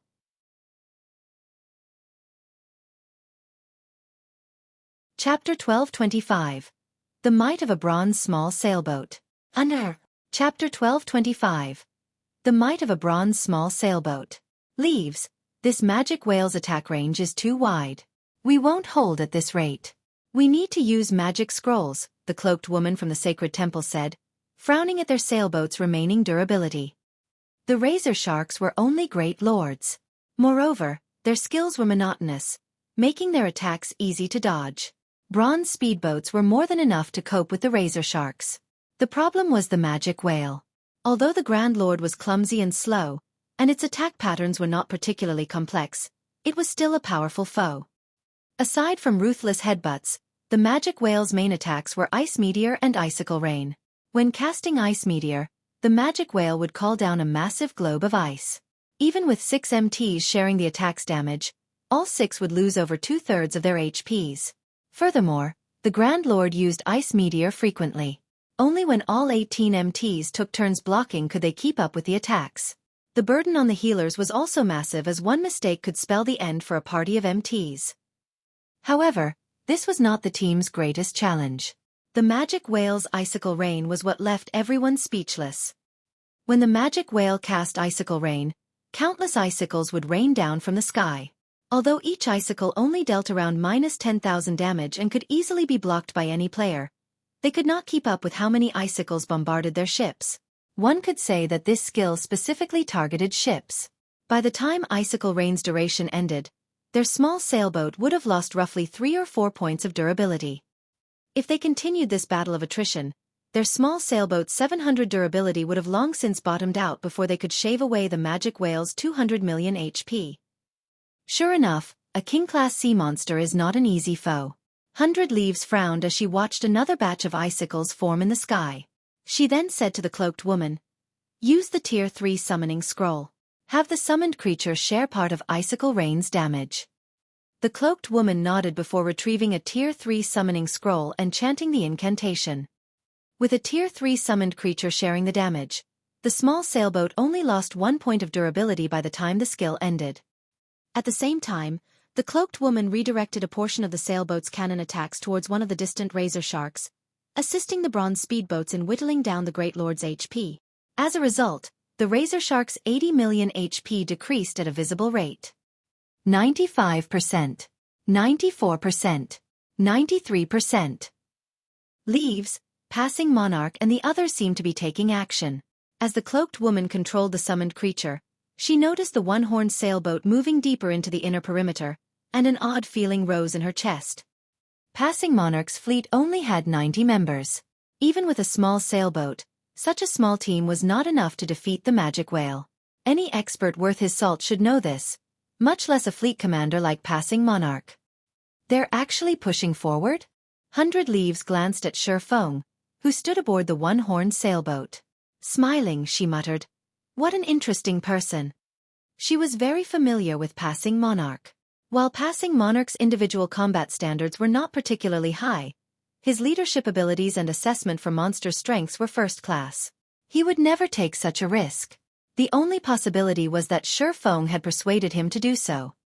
Silent Entropy and Identical Summer had also noticed the one-horned sailboat's approach. "They're not giving up?" Identical Summer asked contemptuously. "I want to see just how long they can last." Currently, his fleet barely held its ground against the 3 guardian monsters. He still didn't know if his team could kill the magic whale. In the case of Passing Monarch's fleet, however, just killing the 2 razor sharks would be a huge challenge. As such thoughts ran through the various commanders' minds, a golden beam exploded from the one-horned sailboat's bow, slamming into the magic whale's thick hide. Boom! As it struck, the golden beam carved out a small wound from the magic whale's side, blue blood spilling into the water. How can it possess such power? 100 Leaves was shocked. No matter how many times her small sailboat attacked the magic whale, they had only taken a fraction of the Grand Lord's HP. The sailboat's attacks could not cause any substantial injuries to the Grand Lord. How can this sailboat possess such a high-rank cannon? Could it have been modified? As Identical Summer stared at the wound on the magic whale's body. In God's domain, no ship was static. They could all be modified. Only, there was a limit to how much a ship could be modified and strengthened, as the ship's construction materials were a limiting factor. Furthermore, it was very difficult to modify and strengthen a ship. The task required lifestyle players of considerably high rank. To modify a ship, one also had to risk reducing the ship's quality or destroying it altogether.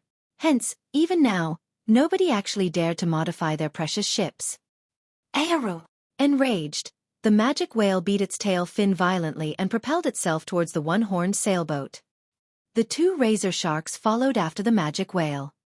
A bronze small sailboat's cannon fire is really quite impressive. Xueqi was very satisfied with this outcome. Seeing the magic whale and razor shark swimming closer, he activated Thunder Blast, the one-horned sailboat's strongest move. This attack was many times stronger than the swift dragon speedboat's dragon cannon. Immediately, several snakes of golden lightning surged forward, dealing devastating damage to the area 500 by 30 yards ahead of the one-horned sailboat. As the golden lightning snakes slithered towards the magic whale and razor sharks, the 3 sea monsters revealed a hint of fear, trying to avoid the incoming attack. Unfortunately, Thunder Blast was not cannon fire. Rather, it was a magical attack channeled from a magic array. It was many times faster than cannon fire. The arcs of golden lightning had crossed several hundred yards in the blink of an eye. Boom, boom, boom. When the golden lightning streaked past the magic whale and razor sharks, all 3 sea monsters screamed in agonizing unity. The magic whale and razor sharks were all in a miserable state. The magic whale was covered with wounds with fresh blue blood coloring the water. A damage of over -900,000 had appeared above its head. As for the razor sharks, many areas of their bodies had scorched black. The two great lords had clearly suffered serious injuries, significantly affecting their combat powers. Each had lost over 2 million HP in the attack. Thunder blasts might stupefied everyone present. This is impossible. The watching players instinctively refused to accept this reality. They had lived in Sea's End throughout their career in God's domain. They had lost count of how many times they had fought sea monsters. Hence, their naval understanding ranked at the peak of God's domain. However, the one-horned sailboat's attacks were unbelievable. Brother Yifeng, what rank is your sailboat? Passing Monarch gulped audibly as he looked at the heavily injured razor sharks. Only now did he understand why Xueqi was so confident. With such firepower, it was no wonder why Xueqi wasn't worried about killing the magic whale. What do you think? Xueqi smiled mysteriously, not offering a concrete answer. Players still assumed that small sailboats were similar to speedboats, which had only a small gap in power between each rank.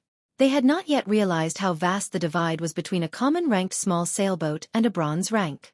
In terms of firepower, a bronze small sailboat could rival a fine gold speedboat. This was the reason that Passing Monarch's assessment of each side's combat power was incorrect. Brother Monarch, you guys deal with the razor sharks. Make sure you lure them away from each other. Leave the magic whale to me, Xueqi instructed after noticing the magic whale and razor sharks approach. You're going to deal with that thing with only one ship? Won't we be cutting it a little too close?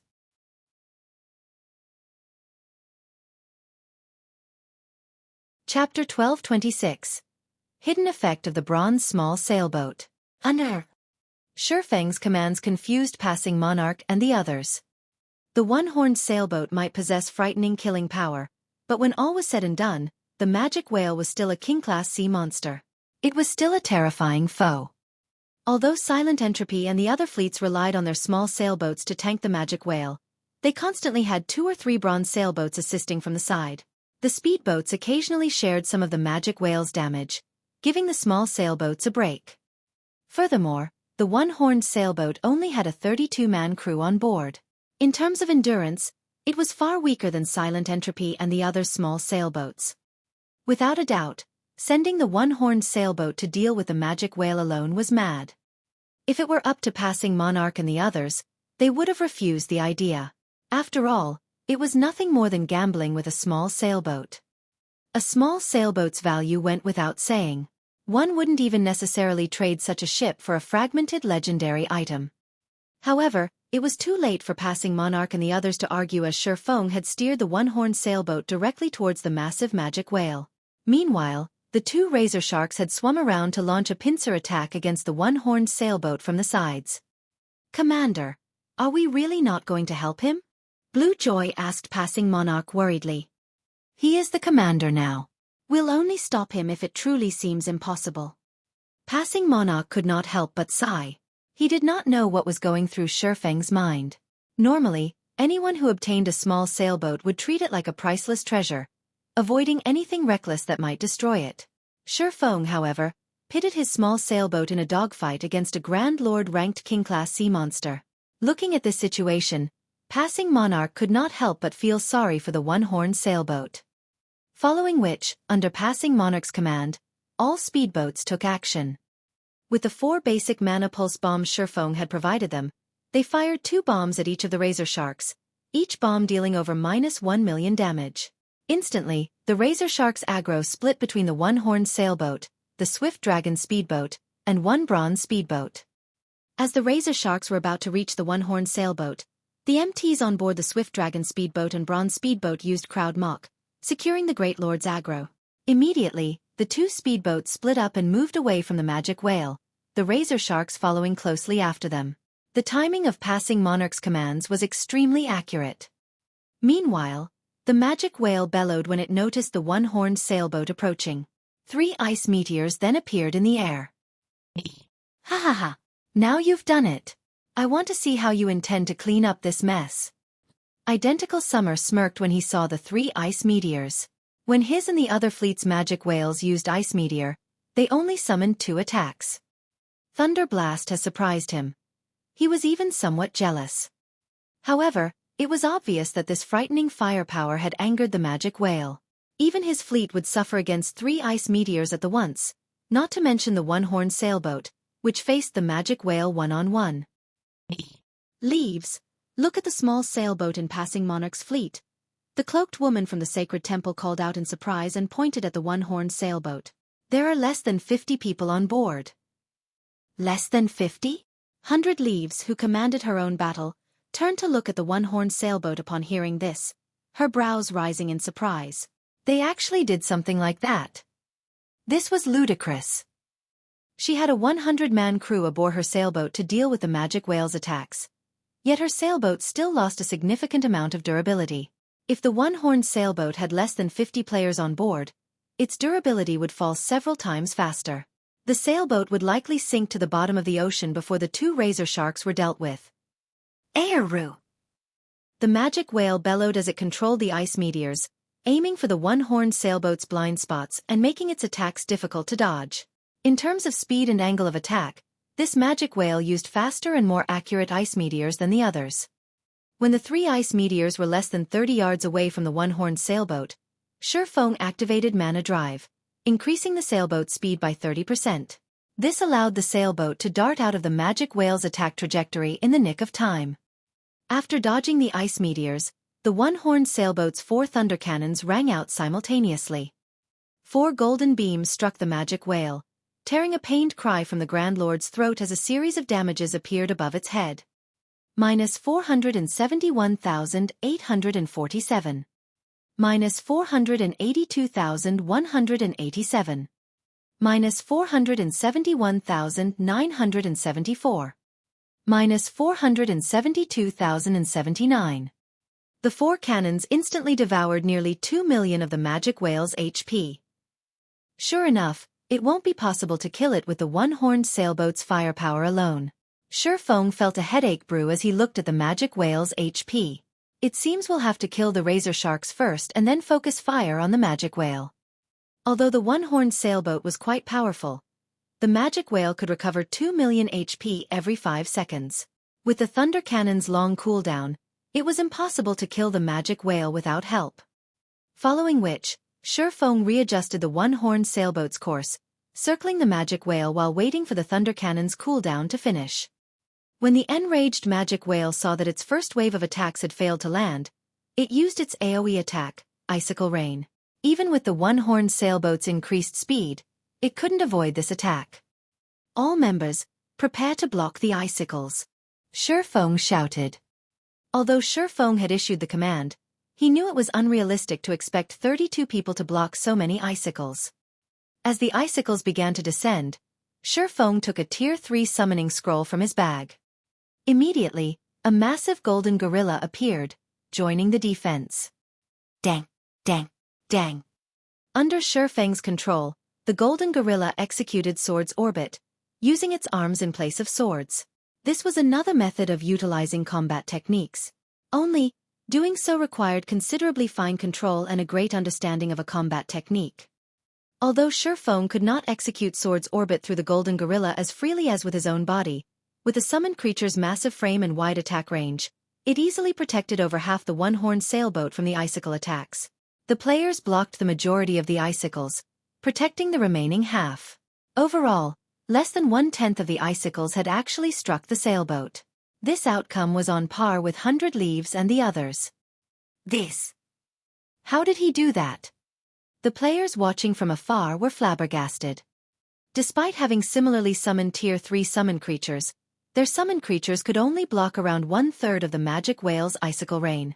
Their summon creatures even lost over 1,500,000 HP with each wave of attacks. Yet the golden gorilla had blocked half of the icicle rain, losing less than 500,000 HP. This was simply inconceivable. It wasn't just the golden gorilla that had received less damage than expected. Even the players on the one-horned sailboat had only lost around 7,000 HP when struck, 3,000 less HP than their players. This allowed the one-horned sailboat's crew to endure many more attacks. However, What everyone did not know was that bronze small sailboats had a hidden effect. The runes lining the hull weren't just for decoration. They possessed a damage mitigation ability. The runes could reduce an attack's damage by 10% to 30% based on the attack's might. Although the icicle rain was a powerful skill, the individual icicles did not pack a lot of power. Hence, their damage was reduced by 30%. In addition, a bronze small sailboat's defense was superior to that of a common small sailboat. Despite receiving roughly the same amount of attacks, the one-horned sailboat had not lost a single point of durability after the last wave of attacks. This was also the reason that Xueqi dared to challenge the magic whale with a crew of fewer than 50 people. Time passed quickly. While keeping the magic whale distracted, the one-horned sailboat launched attacks at the distant razor sharks. In less than 15 minutes, both razor sharks were dead, fueling the team's EXP bars. In contrast, each of the other fleets had only dealt with one razor shark so far. The difference between them was obvious instantly. Now that only the magic whale remained, Xueqi's side had a much easier time. Although it took a long time just to reduce the magic whale's HP by 1%, they slowly, but surely, depleted the Grand Lord's HP. When the magic whale's HP fell to 10%, it spread its colossal jaws, and a frightening amount of mana began to concentrate in its mouth. All speedboats, hide behind the sailboat. Xueqi shouted hurriedly. All King-class sea monsters possessed powerful team wipe moves. The magic whale was no exception. The King-class sea monsters inside secret lands might not be as powerful as those elsewhere, which possessed second lives, but it still shouldn't be underestimated. Hararu! An evil glint appeared in the magic whale's eyes. The magic whale snapped its mouth shut. Its body then began to release dark blue beams of light that directly devoured Xueqi and the others. As the light show ended, the sea around the one-horned sailboat and the magic whale had transformed into a frosty world. Everyone gasped at this sight. The magic whale was simply too fierce. This last move could rival the power of a Tier 4 large-scale destruction spell. As a result of the spell, the magic whale had lost 5% of its HP. As the icy fog surrounding the one-horned sailboat dissipated, it received significant damage as the blue barrier protecting the ship crumbled and disappeared. This was none other than the one-horned sailboat's life-saving skill, Magic Shield. When activated, it would create a barrier capable of absorbing up to 1 million damage for 5 minutes. Although the barrier couldn't mitigate all of the damage, at the very least, it had prevented many of the crew's deaths. After sharing the damage, 19 people were still alive on the one-horned sailboat. As for the speedboats behind the one-horned sailboat, only the Swift Dragon speedboat and the Bronze speedboat with a full crew had half their original crew members. The other Bronze speedboats had lost their entire crews, leaving behind ghost ships. The magic whale has entered a weakened state. Throw everything you have at it. Xueqi had less than half of his HP remaining. Although he had prepared for this, the move had shocked him. Even after activating Magic Shield, everyone on board had still received so much damage. Although only the one-horned sailboat, Swift Dragon speedboat, and one Bronze speedboat remained, the magic whale's defense was crippled. Moreover, it had lost its ability to recover in battle. It was nothing more than a living target for Xueqi and his crew now. 4%. 3%. 2%. 1%. Die. Xueqi activated Divine Blessing and used Thunderblast. Countless arcs of golden lightning devoured the magic whale's remaining HP. In the end, the magic whale released an agonized cry as its body disintegrated into particles of light. Immediately after, a large group of golden dots descended towards the water.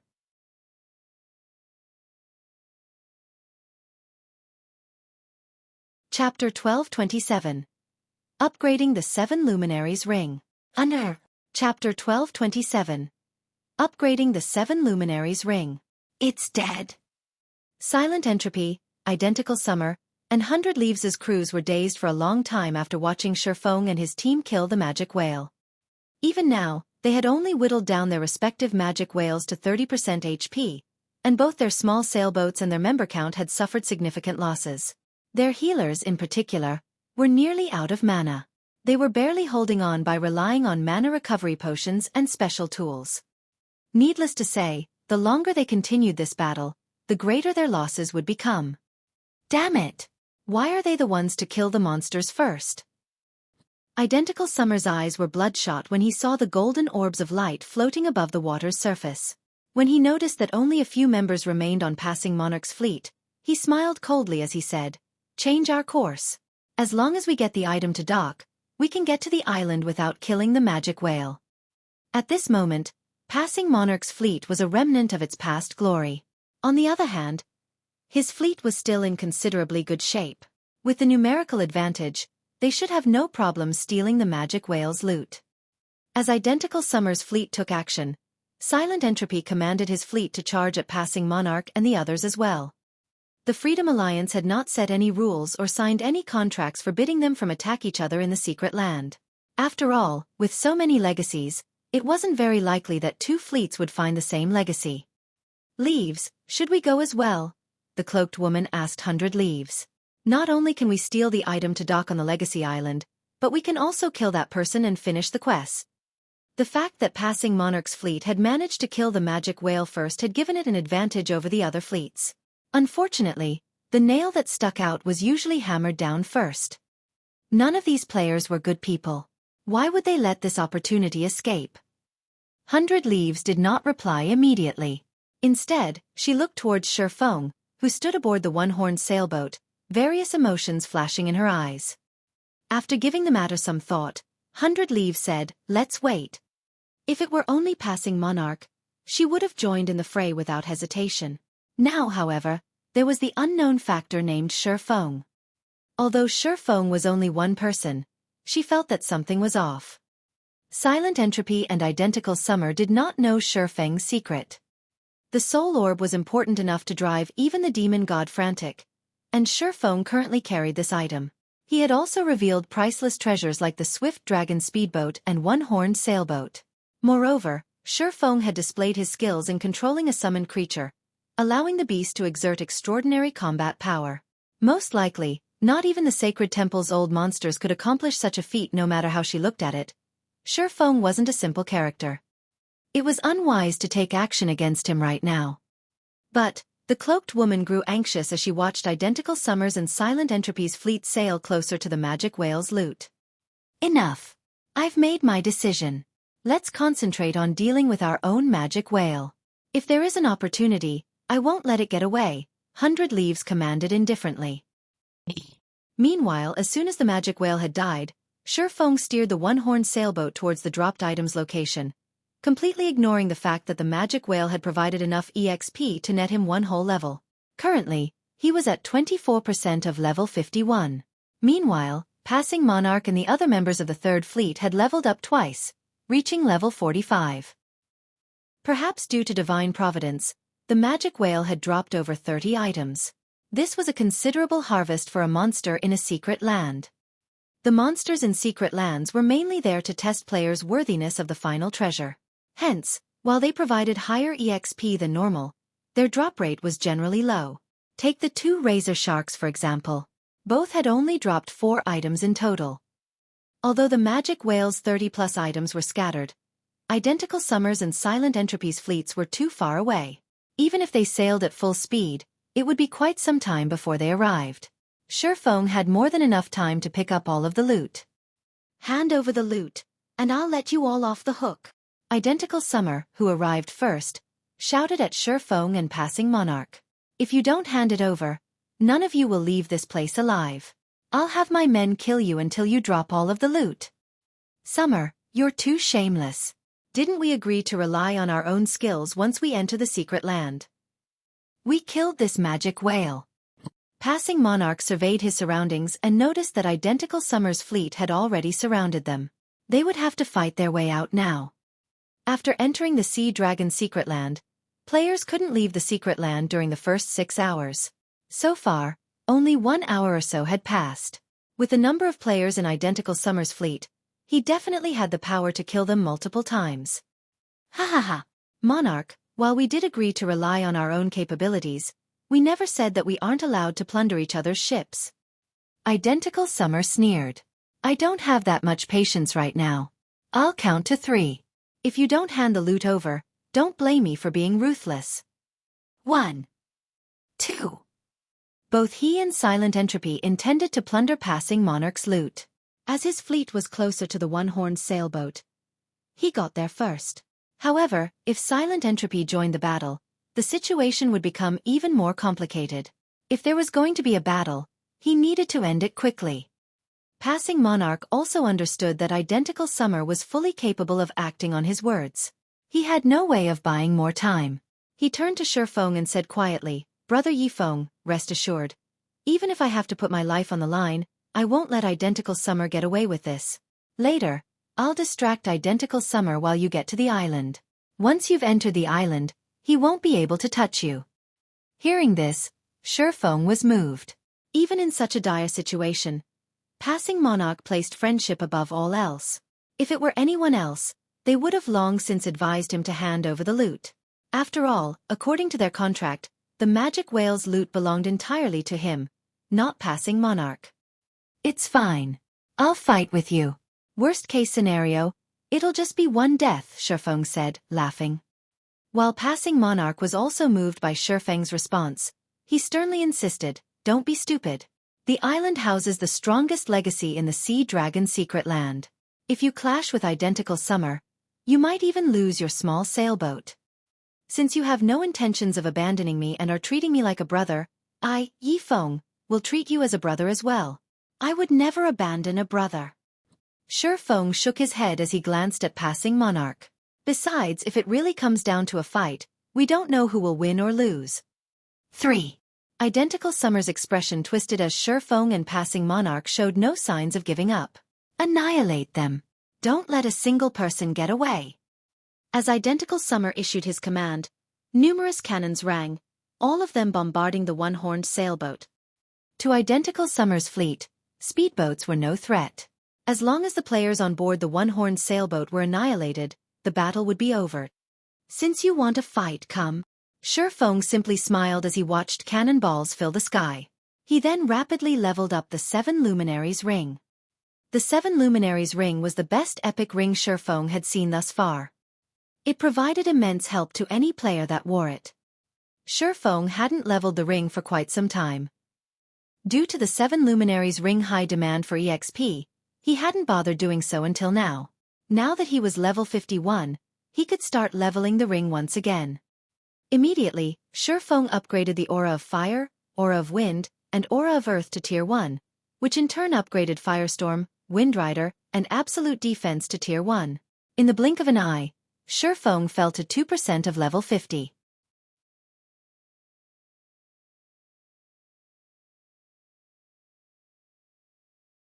Chapter 1228. One Strike. Under.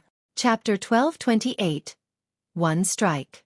Sure enough, the skills have grown significantly stronger after reaching Tier 1. Shifeng smiled faintly as he looked at the newly improved 7 Luminaries ring. The instant the 3 skills reached Tier 1, they had undergone massive changes. Originally, Absolute Defense only granted immunity to all damage for 5 seconds. After reaching Tier 1, it also gave immunity to all allies within 15 yards for 3 seconds. Meanwhile, the skill now had a cooldown of 1 minute 30 seconds. As for Windrider, the movement speed increase it provided had risen from 220% to 300%. The skill also increased the damage of his next attack by 500%. As for the duration, it increased from 24 seconds to 30 seconds. The cooldown hadn't changed, remaining at 2 minutes. Lastly, Firestorm, which had dealt 1,200% damage to an area of 45 by 45 yards for 6 seconds, now dealt 1,500% damage to an area of 50 by 50 yards for 6 seconds. As for its cooldown, it still lasted 5 minutes. After Shifeng finished upgrading the 7 Luminaries ring, he steered the one-horned sailboat towards the incoming cannonballs. At the same time, he activated Absolute Defense. Boom, boom, boom. Although the cannonballs were fast, the one-horned sailboat had still dodged a portion of them, while Absolute Defense blocked the remaining attacks. The sailboat itself did not receive any damage whatsoever. "They dare make their way over here. They must want to die." Identical Summer sneered. "All speedboats, scatter and attack. Don't let them get away." If Shifeng and the others gave it their all to escape to the outer perimeter, They had some faint hope of getting away. Now, however, they charged straight for his small sailboat. He had several times more players than Xueqi. Moreover, every one of them was extraordinarily skilled. The one-horned sailboat took only 3 seconds to cross the distance of 150 yards. When it arrived before Identical Summer's small sailboat, before it sailed past, Xueqi jumped to the other ship's deck. What is he trying to do? Passing Monarch, who watched from a distance, was stupefied. Xueqi had safely arrived before Identical Summer's sailboat. As long as he continued forward, he could have shaken off the enemy sailboat and docked on Legacy Island, yet the swordsman had boarded the enemy sailboat alone for a melee battle. This was insane. Unlike the fight on Demon Island, they still bore the damage from the fighting the magic whale for so long. In fact, Xueqi's HP bar was not even half full right now. On the other hand, Identical Summer's crew was only slightly battered. You've arrived just in time. In any case, I had thought of taking your sailboat for myself. Seeing Xueqi board his sailboat, Identical Summer looked to the 15 cloaked players around him and said, "Get rid of him. Everyone else, collect the sailboat." Nodding, these 15 cloaked players slowly approached Xueqi. Although these 15 players' footsteps were casual, their positioning was far from it as they had sealed off Xueqi's path of retreat. "Brat, you really are unlucky to have crossed us. But don't you worry. We won't come at you together." At this moment, a man that was as robust as an ox stepped away from the formation and said, "I'll be your opponent now." As soon as this man said so, he threw off his black cloak and revealed his steel-like muscles and the 2 short swords hanging from his waist. Both swords bore a delicate flame engraving, the marks giving off a light blue flame. The weapons were clearly a pair. Although the robust man's figure was abnormal for his assassin class, when everyone present saw this man's face and game ID, they realized that it was only natural. "Why is Mad Beast here?" Passing Monarch was surprised when he saw the robust assassin. The assassin's name was Residual Innocence. Although not many people were familiar with this name, the assassin had another name that was famous throughout Sea's End: Mad Beast. Mad Beast was known as one of the top 5 assassin experts in Sea's End. Aside from his robust form, Residual Innocence had earned the title Mad Beast in Sea's End due to a fight in which he had overwhelmed the 7th-rank Berserker with his strength alone. Mad Beast was not a guild player, but an independent player. He was also a member of the House of Seas, the #1 adventurer team in Sea's End. There were countless adventurer teams in Sea's End, yet the House of Seas had been publicly acknowledged as the #1 adventurer team in the area. Not only did the adventurer team possess many experts, but it also operated several popular shops. Passing Monarch and his fleet members weren't the only ones surprised. 100 Leaves and the others hadn't expected to see Mad Beast, either. They had never imagined that Identical Summer would join hands with the House of Seas. This makes things a bit tricky. If Identical Summer has joined hands with the House of Seas, it could cause some trouble for our plans to take over the Freedom Alliance, the cloaked woman from the Sacred Temple said, frowning. Although the House of Seas was merely an adventurer team, it was backed by an extraordinary power. During the Sacred Temple's investigation, it discovered that the House of Seas had secured the support of a certain major corporation from overseas. If the Sacred Temple wanted a hand in the Freedom Alliance's first fleet, it would likely have to compete with that corporation in the future. The Freedom Alliance's top-ranked fleet commanders cannot be underestimated. "Let's get ready. We cannot let Identical Summer monopolize the loot," 100 Leaves said, smiling. Originally, she had worried that Identical Summer would not be a match for Xueqi. However, it would seem that both sides were equally matched. It was likely that they would enter a stalemate. If that happened, she would have a golden opportunity to rake in a fortune. However, as 100 Leaves considered such thoughts, Xueqi exploded into action. Instant strike. In the blink of an eye, Xueqi appeared before Mad Beast and executed Sword's Orbit. Instant Strike increased his attack speed by 500% and damage by 400%. Even someone like Mad Beast was caught off guard. Before the assassin could even activate Vanish, Xueqi's sword bit into him. Only after Xueqi's second slash descended did he successfully activate Vanish. However, it was too late. Minus 39,486. A terrifying damage devoured all of Mad Beast's 30,000 HP. Even after his death, Mad Beast could not figure out how a normal attack had taken his life. How was he so fast? Mad Beast's companions suddenly wore serious expressions. Mad Beast had literally died in the blink of an eye. This had to be a joke. Mad Beast could rank third among their group of 15. Although there were players who could defeat Mad Beast in Sea's End, his survivability was incredible due to his assassin class. If he focused on escape, very few could kill him. There wasn't even one expert in Sea's End who could kill him instantly. Yet now, Mad Beast lost. This can't be possible. Identical Summer's eyes nearly fell from their sockets when he saw this. While he had considered the possibility of Xueqi defeating Mad Beast, he had never expected Mad Beast to die instantly. Who is that man? 100 Leaves was stunned as she stared at Mad Beast's lifeless body. Based on her investigation, Mad Beast was a flowing water realm expert. Although he was no match for her guard, Scorpion, he wasn't an easy target. Who's next? Xueqi licked his lips as he glanced at the remaining experts from the House of Seas.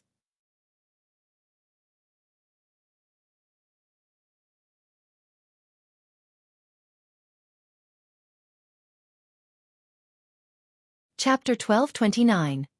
Glory and Collapse. Chapter 1229. Glory and Collapse. Xueqi's taunt instantly enraged his enemies. However, due to Xueqi's frightening performance and chilling killing intent, nobody dared to rush at him casually, either. We've got ourselves a tough one. Melees distract him. Ranged players assist from the sides. I refuse to believe that we can't take him down. A thin elementalist behind the group shouted. The heavy pressure these players felt from Xueqi vanished the moment the elementalist finished speaking. 5 melee players then charged at Xueqi. A Guardian Knight used Justice Roar. A Berserker used Flame Slash. A Shield Warrior used Shield Bash. A Swordsman used Wind Blade, and an Assassin used Stealth and circled to Xueqi's back. All 5 were level 43 and equipped with dark gold weapons and equipment. In terms of weapons and equipment, they were not the least bit inferior to Mad Beast. Moreover, these 5 had excellent coordination. While the Guardian Knight and Shield Warrior were distracting Xueqi, the other 3 launched attacks from Xueqi's blind spots. Even peak experts would have to retreat temporarily in the face of such an attack. After all, if hit, Xueqi would definitely be at a disadvantage. At the same time, the slim elementalist waved his staff and double cast, sealing off Xueqi's only path of retreat with an ice wall as well as sending 5 great fireballs following the Guardian Knight and Shield Warrior. Amazing! Identical Summer was inwardly impressed by the timing and execution the House of Seas experts displayed. Whether Xueqi tried to run or fight after repelling the Guardian Knight and Shield Warrior, the 5 great fireballs would strike the instant he pushed the 2 MTs back. If Identical Summer had to face such a well-planned assault, he would die. Contrary to expectation, however, Xueqi smiled as the 5 melee players moved towards him. Immediately, he used silent steps and vanished. He reappeared behind the slim elementalist and swung down his sword. Dang! However, before Xueqi's killing ray could strike the elementalist, a layer of ice stopped it in mid-swing. Impressive reaction time. The ice barrier before him surprised Xueqi slightly. He would not underestimate Mad Beast and the other House of Seas experts.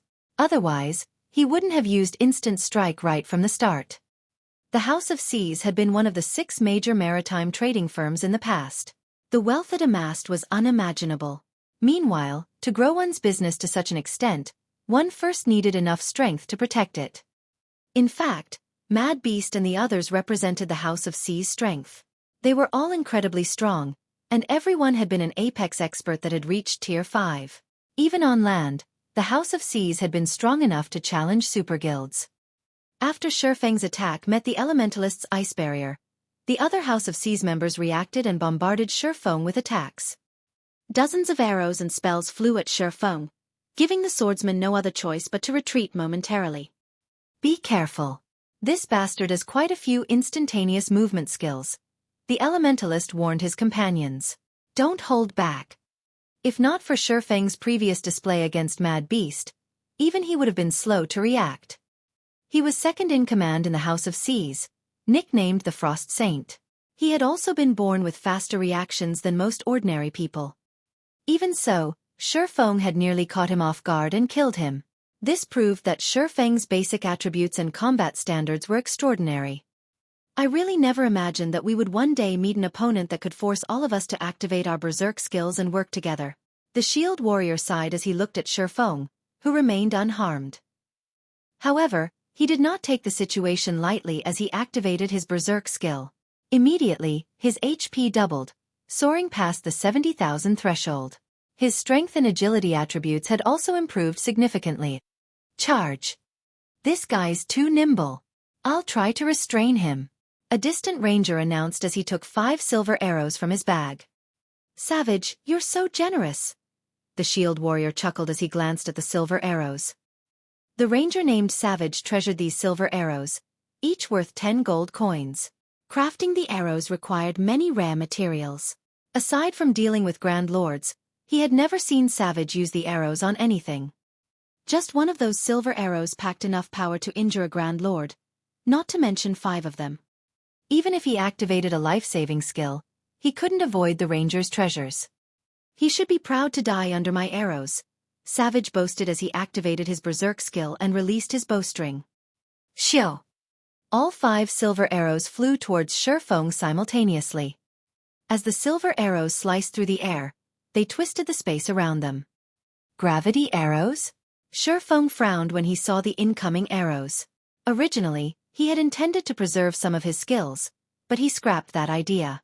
Without hesitation, he activated Thunder God's Descent, increasing his movement speed and attack speed 150%, damage by 50%, and decreasing all damage received by 50% for 30 seconds. He then charged straight at the shield warrior and 5 gravity arrows.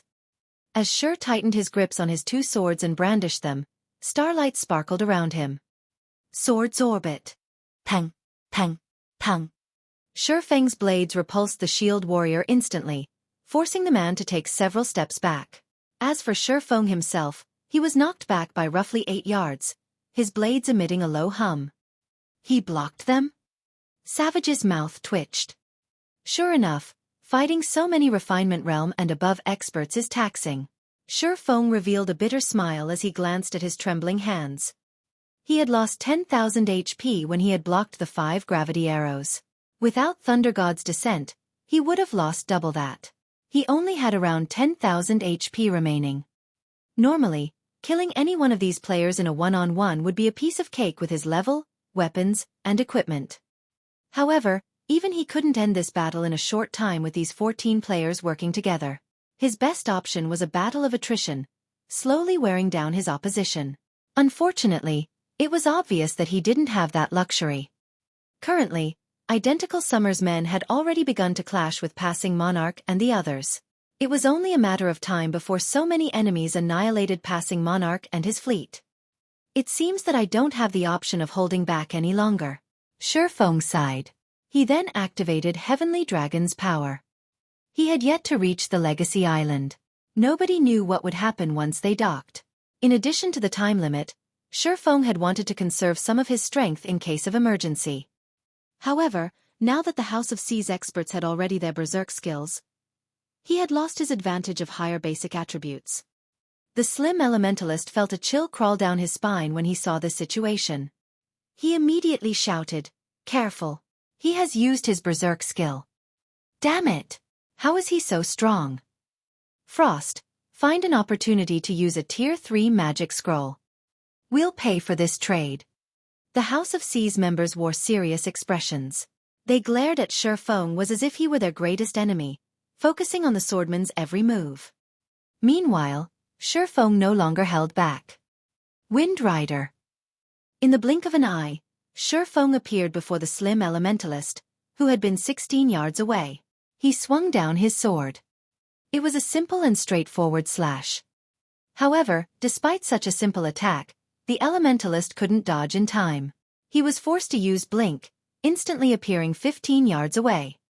Too close. Although Feng's sudden appearance had shaken the slim elementalist, he had used Blink in time. With this, Feng couldn't close in on him again so easily. Be careful. As the elementalist refocused his attention on Feng, he heard his companion's warning. Unfortunately, The warning came too late as Shifeng already stood before him. The upgraded Wind Rider increased Shifeng's movement speed by 300%. With the movement speed and agility buff from the Aura of Wind, Shifeng could easily cross a dozen yards or so in the blink of an eye. His speed might not be comparable to blink or instantaneous movement, but in such close quarters, he was not very far behind. How? Although the Elementalist tried to retaliate, Killing Ray had already sliced open his neck, draining all of his HP.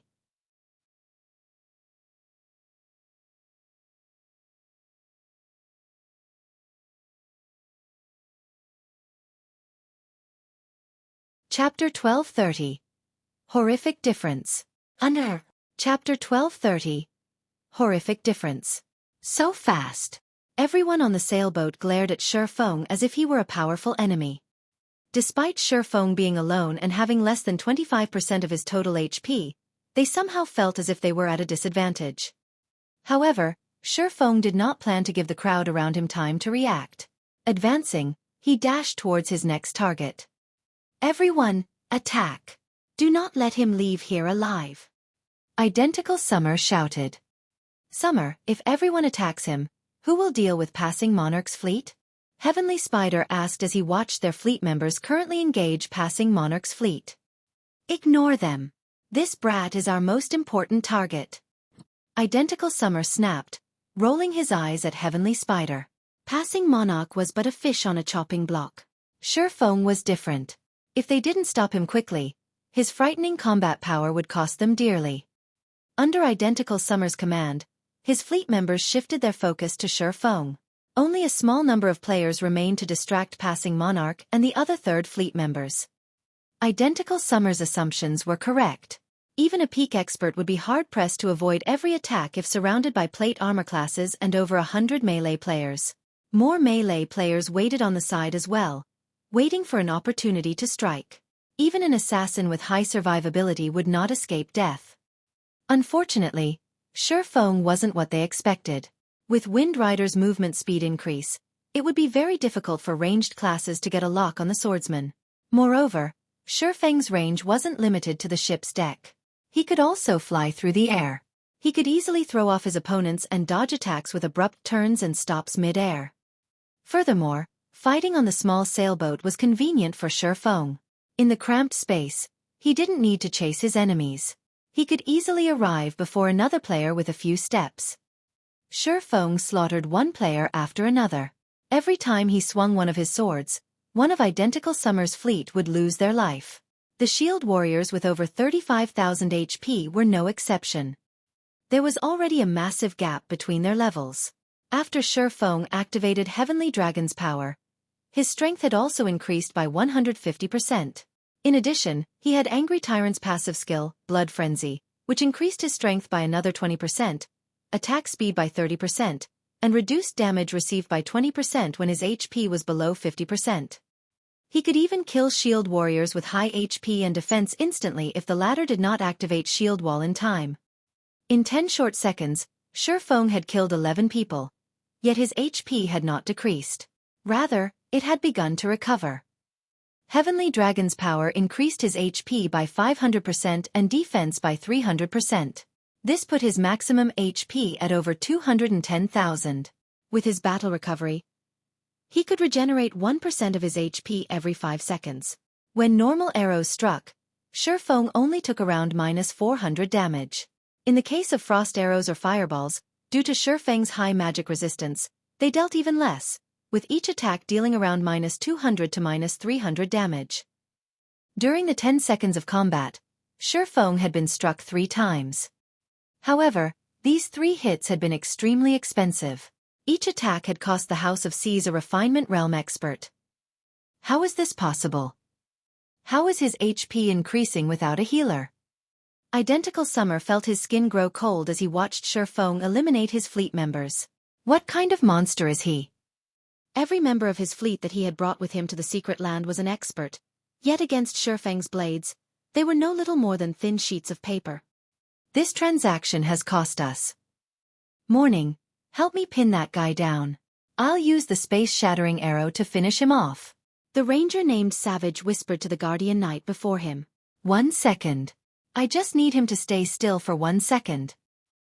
1 second. The Guardian Knight, first morning, hesitated.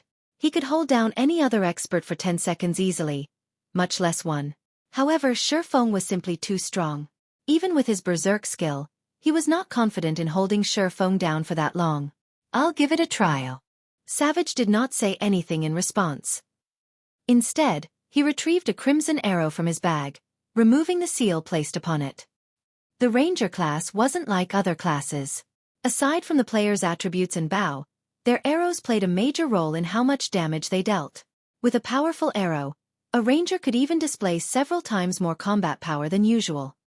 I refuse to believe that you can block this space-shattering arrow. Savage smiled confidently after removing the seal. The space-shattering arrow was not a craftable item. Rather, he had obtained it from an ancient ruin. It was the strongest arrow he had ever seen. As soon as he removed the seal, the arrow exuded a pressure on par with that of a great lord. Even injuring a grand lord wouldn't be an issue with his bow's effects. Savage now. First Morning shouted. The instant he noticed Xueqi kill one of his companions, he launched himself forward and tackled the swordsman. Even if Xueqi used a control removal skill, there was no escape. Xueqi could only break free with brute force. Nice job. Savage released the space-shattering arrow. Xiu. The crimson arrow flew towards Xueqi. Space itself cracked as the arrow passed. Even a Tier 4 skill paled in comparison to the space-shattering arrow's power. Xueqi's expression darkened when he noticed the rapidly approaching crimson arrow. If he were struck, even with Heavenly Dragon's power active, he would sustain heavy injuries. Xueqi took a deep breath and used Dragon Breath on the arrow. A silver beam of light clashed with the space-shattering arrow. Unfortunately, Dragon Breath had only delayed it for a brief moment before the space-shattering arrow shattered the counterattack. However, the brief moment was just enough time for Xueqi to break free from First Morning's hold.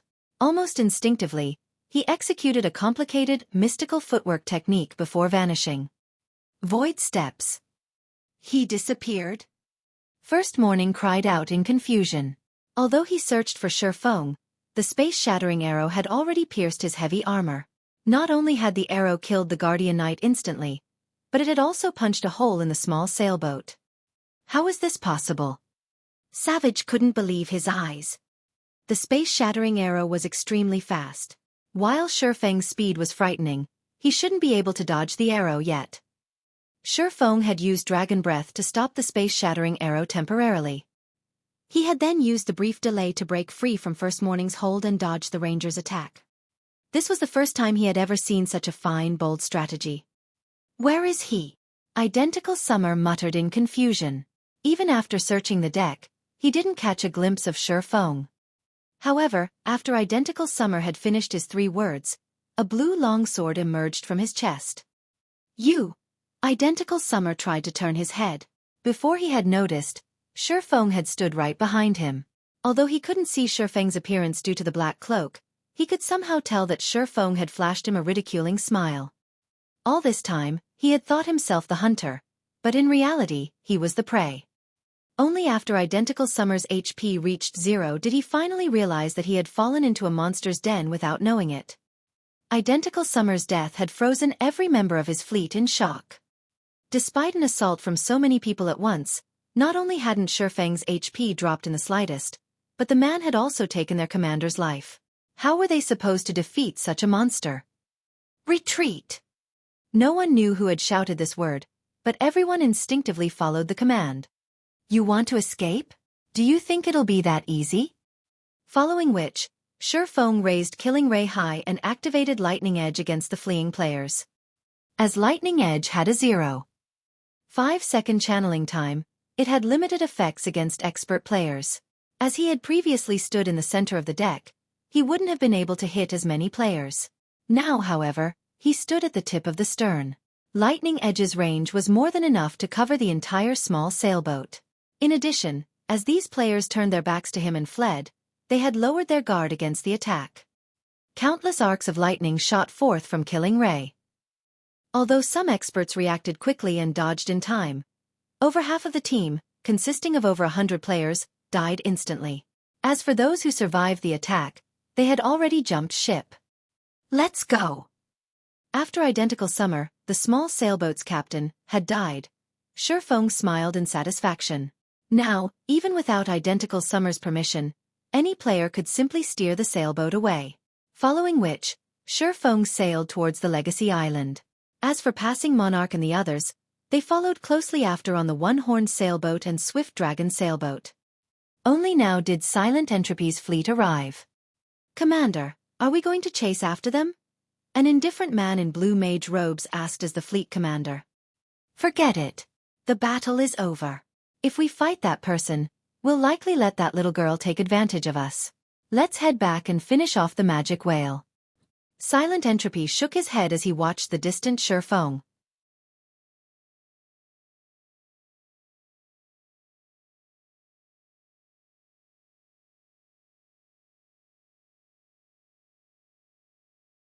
Chapter 1231.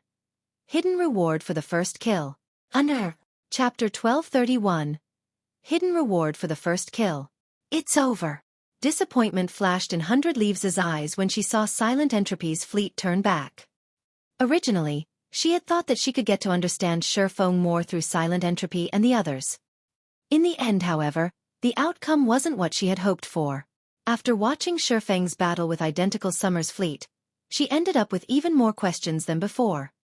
"Leaves, your prediction was quite accurate. Fortunately, we didn't intervene. Otherwise, we would have suffered severe losses as well," the cloaked woman said as she watched Xueqi's departing figure in shock. Not only had Xueqi wiped out over half of Identical Summer's fleet by himself, but he had also taken a small sailboat from his enemies.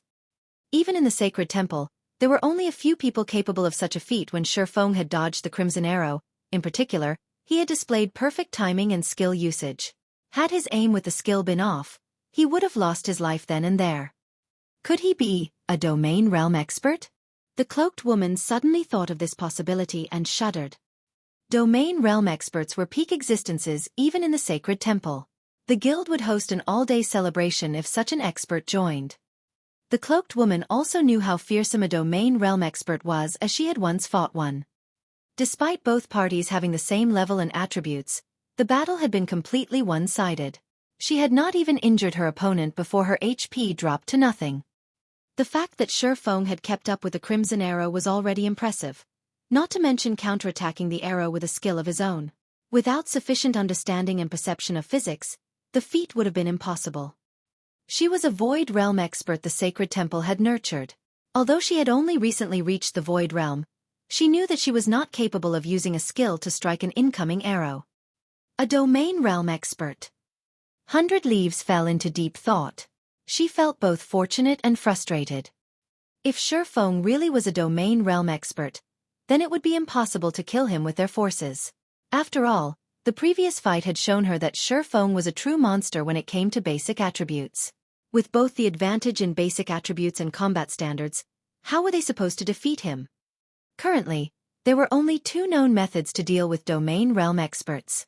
The first method was to catch the Domain Realm expert in an ambush and supplement the lack of quality combat standards with quantity of experts. However, for this method to work, certain conditions, such as the expert being unable to escape, needed to be met.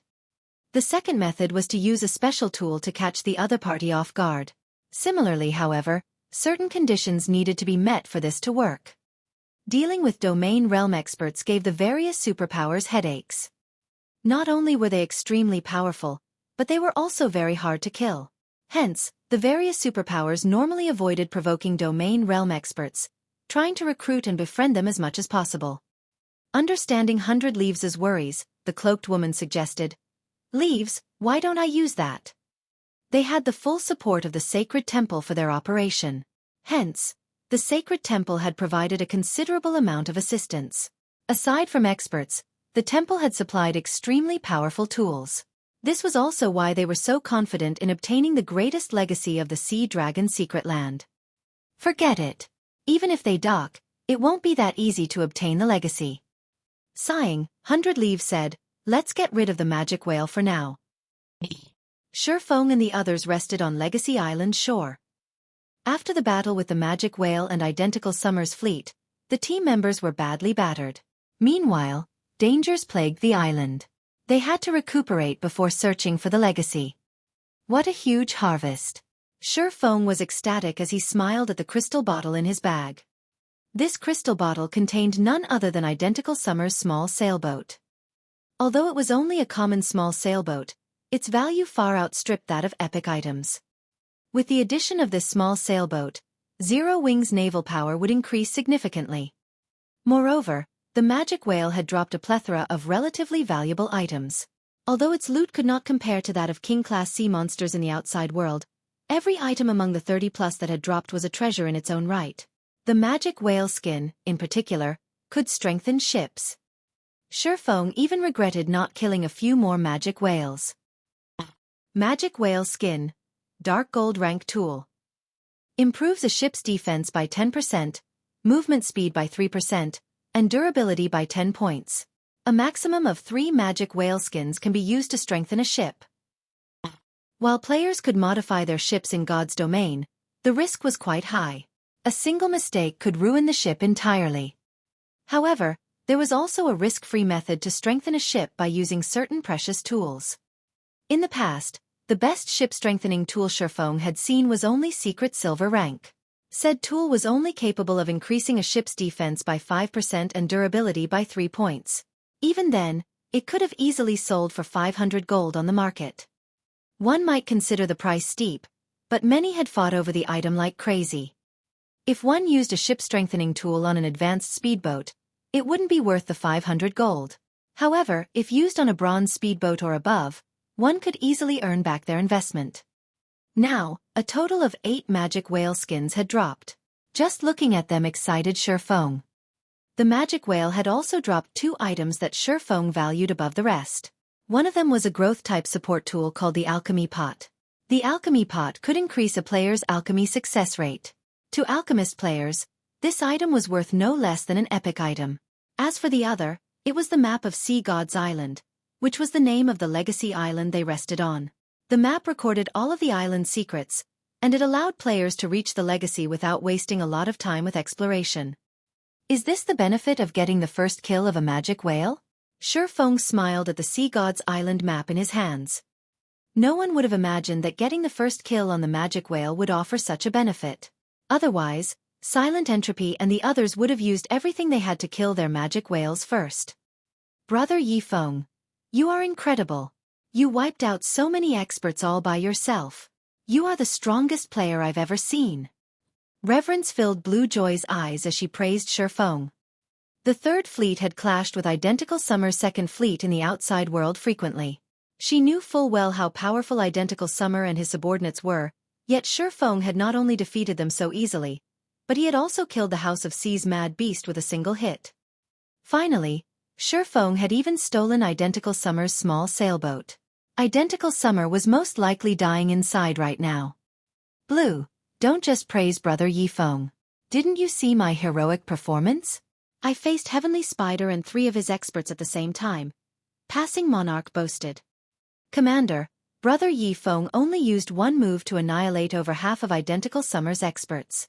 When you can defeat dozens of experts of Identical Summer's caliber by yourself, I'll praise you as well, Blue Joy retorted, giggling. Passing Monarch fell silent. While he wished that he could accomplish such a feat, he was not a monster like Xueqi. Now that we've rested, let's set out. Xueqi simply smiled in response. In reality, his performance was average at best. In the past, the experts that had become legends in God's domain were the truly amazing players. One expert had defended an entire city by himself. Moreover, said expert's opponent had not been an ordinary guild, but a super guild. Watching the expert face off against hundreds of the super guild's top forces had been spectacular. There was also one instance where an expert had held their ground against 3 god-ranked players. That battle had been truly breathtaking. Blue Joy and Passing Monarch had experienced too few battles in God's domain, particularly between famous experts. While the Legacy Island seemed small from afar, in reality, it was massive. Its size could rival a regional map. The island was also home to many powerful monsters, the weakest of which were chieftain rank, while the strongest were Grand Lords. Fortunately, the maximum level was level 55. However, the most troublesome part about getting through the island would be the many fatal traps that waited for them. Fortunately, under Xueqi's lead, the group had managed to reach the heart of the island after only 2 hours. The Tower of Falling Stars.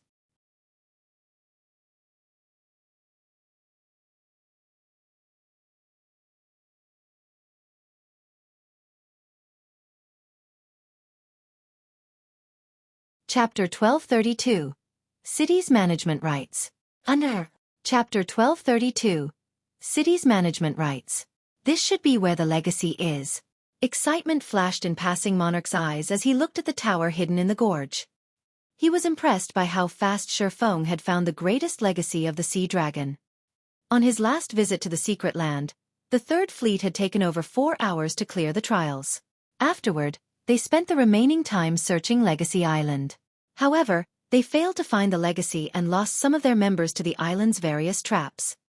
Yet, Xueqi had located the legacy in less than 3 hours. It was a miracle.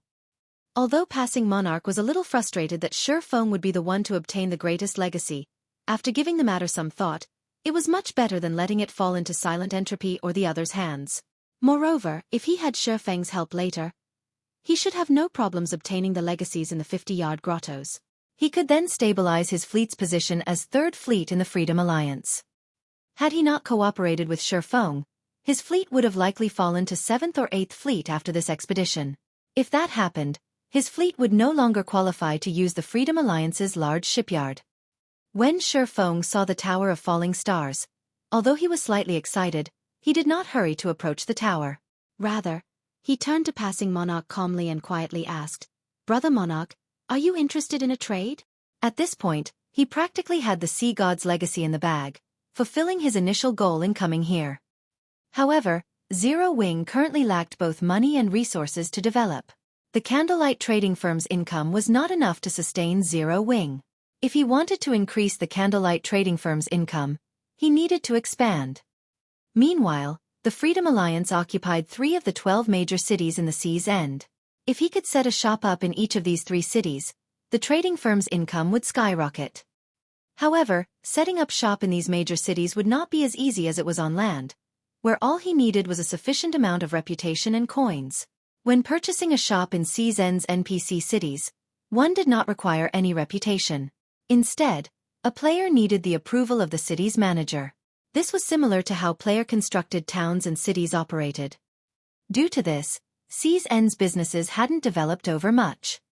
After all, to get the city manager's approval, one normally needed to sign a profit-sharing agreement. While some kind-hearted managers only asked for 30% of the profits, some black-hearted managers went as far as to ask for 50%. This was why most players in Blue Jade City had opted to set up street stalls to sell their items, as that method did not require them to split profits. They only needed to pay a small fee. "A trade? What do you have in mind, Brother Yifeng?" Passing Monarch asked, curiosity gripping his heart. "Are you interested in becoming First Fleet's commander?" Xueqi asked, laughing. "First Fleet's commander? Brother Yifeng, are you joking? You know what kind of foundation Silent Entropy and 100 Leaves possess. Even if I obtain a legacy this time, I'd be lucky to keep the 3rd seat," Passing Monarch said, shaking his head. "That's why I'm offering a trade." Suddenly, Xueqi grew serious as he said, "You've seen my strength. You also know that I have the Zero Wing Guild behind me. If you have Zero Wing's full support, how confident are you in becoming the First Fleet's commander?" Xueqi's words rendered Passing Monarch speechless. If not for Xueqi's help, the Third Fleet would have suffered in this operation. Although I don't know exactly how strong Zero Wing is, in my opinion, I'd be lucky to have a 20% chance of becoming the First Fleet's commander. "Silent Entropy is not as simple as you assume," Passing Monarch answered. 20%? Xueqi chuckled. "Not bad. At the very least, it's more than nothing. If I help you become the First Fleet's commander, I want management rights for the city under your rule. We'll split the profits evenly. What do you think?" The Freedom Alliance was not a guild. Becoming the First Fleet's commander did not mean that one would gain control over all 3 major cities under the Freedom Alliance. However, one could gain control over Heavenly Ocean City, which had the largest player population out of the 3. The commanders of the remaining 10 fleets commanded the 2 other cities. This was also why the Sacred Temple meddled in the Freedom Alliance's affairs. By becoming the first fleet's commander, one could monopolize a major NPC city. If managed properly, the riches one could obtain would be staggering. The city's management rights? After giving the matter some thought, Passing Monarch said, "All right, I agree to your conditions. I can deal with that as long as I become the first fleet's commander." An adventurer team had formed the third fleet. To them, a city's management rights were of little importance. As long as they received sufficient resources and coins, they'd be satisfied. However, contesting for the position of First Fleet will be difficult. The sea monster invasions we have to deal with test a fleet's overall strength. It isn't something that can be handled with just 2 small sailboats and several high-quality speedboats. Passing Monarch understood that Xueqi was in possession of powerful ships. However, those ships would not be of significant help when contesting for the position of First Fleet. Once a month, a competition would be held for the management rights of Sea's End's various cities. During these competitions, sea monsters would invade these cities. The fleet that defended the most locations in a particular city would become said city's manager. The Freedom Alliance's fleets also used this competition to compete for the various seats in the alliance. Silent Entropy was able to hold the first fleet position due to the scope of his unmatched defense. Although Xueqi appeared confident about the situation, Passing Monarch was not. "I understand. I will think of a way to increase your overall strength," Xueqi said, chuckling. "Let's sign a contract." He more or less understood the Freedom Alliance's seeding competition. After all, the Freedom Alliance had been one of the overlords at sea in the past. Following which, Xueqi established a contract with Passing Monarch. The contents were very simple. Xueqi would help Passing Monarch become the commander of First Fleet. In return, Passing Monarch would hand over all management rights of the city he controlled to Xueqi. As for the Prophet City's profits, they would split them equally. While Xueqi managed the city, Passing Monarch also had to provide assistance in maintaining it. After they signed the contract, Xueqi nodded in satisfaction. He then led Passing Monarch and the others towards the Tower of Falling Stars. The tower had a total of 3 floors. According to the Sea God's Island map, the rewards on the first floor were available to all players that reached this place. Players would have to fight for the rewards on the second and third floors. Moreover, the rewards on the second and third floor were unique. Only the first player to clear the floor could walk away with them. Any players that cleared the floor afterward would obtain nothing. As Xueqi and the others arrived before the Tower of Falling Stars, Xueqi stopped the team abruptly. This confused Passing Monarch and his sailors. A moment later, however, a familiar voice reached everyone's ears. "We've been discovered already?" Several figures suddenly emerged from the nearby forest. The person speaking was none other than 100 Leaves. Silent Entropy stood by her side casually. "How did you guys get here so quickly?" Passing Monarch was shocked to find 100 Leaves and Silent Entropy here. The magic whale was not an easy opponent. The final, team wipe move was particularly threatening. Even if 100 Leaves and Silent Entropy defeated their respective magic whales, it should take their fleets quite some time to do so. Yet they were here as soon as his group had reached the Legacy's location. No matter how he thought about it, this shouldn't be possible. Understanding Passing Monarch's thoughts, 100 Leaves chuckled and said, "There's nothing to be surprised about. I simply formed a temporary alliance with Commander Entropy and established a 200-man team. We then sacrificed my small sailboat and Commander Entropy's 2 bronze speedboats to get here quickly.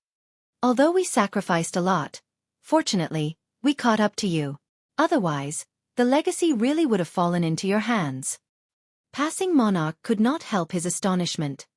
He had never dreamed that 100 Leaves would sacrifice even a small sailboat.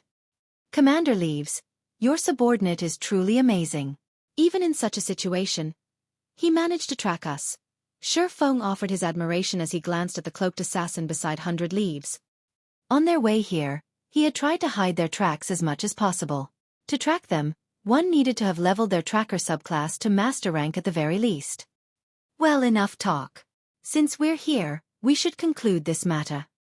100 Leaves smiled at Xueqi and the others.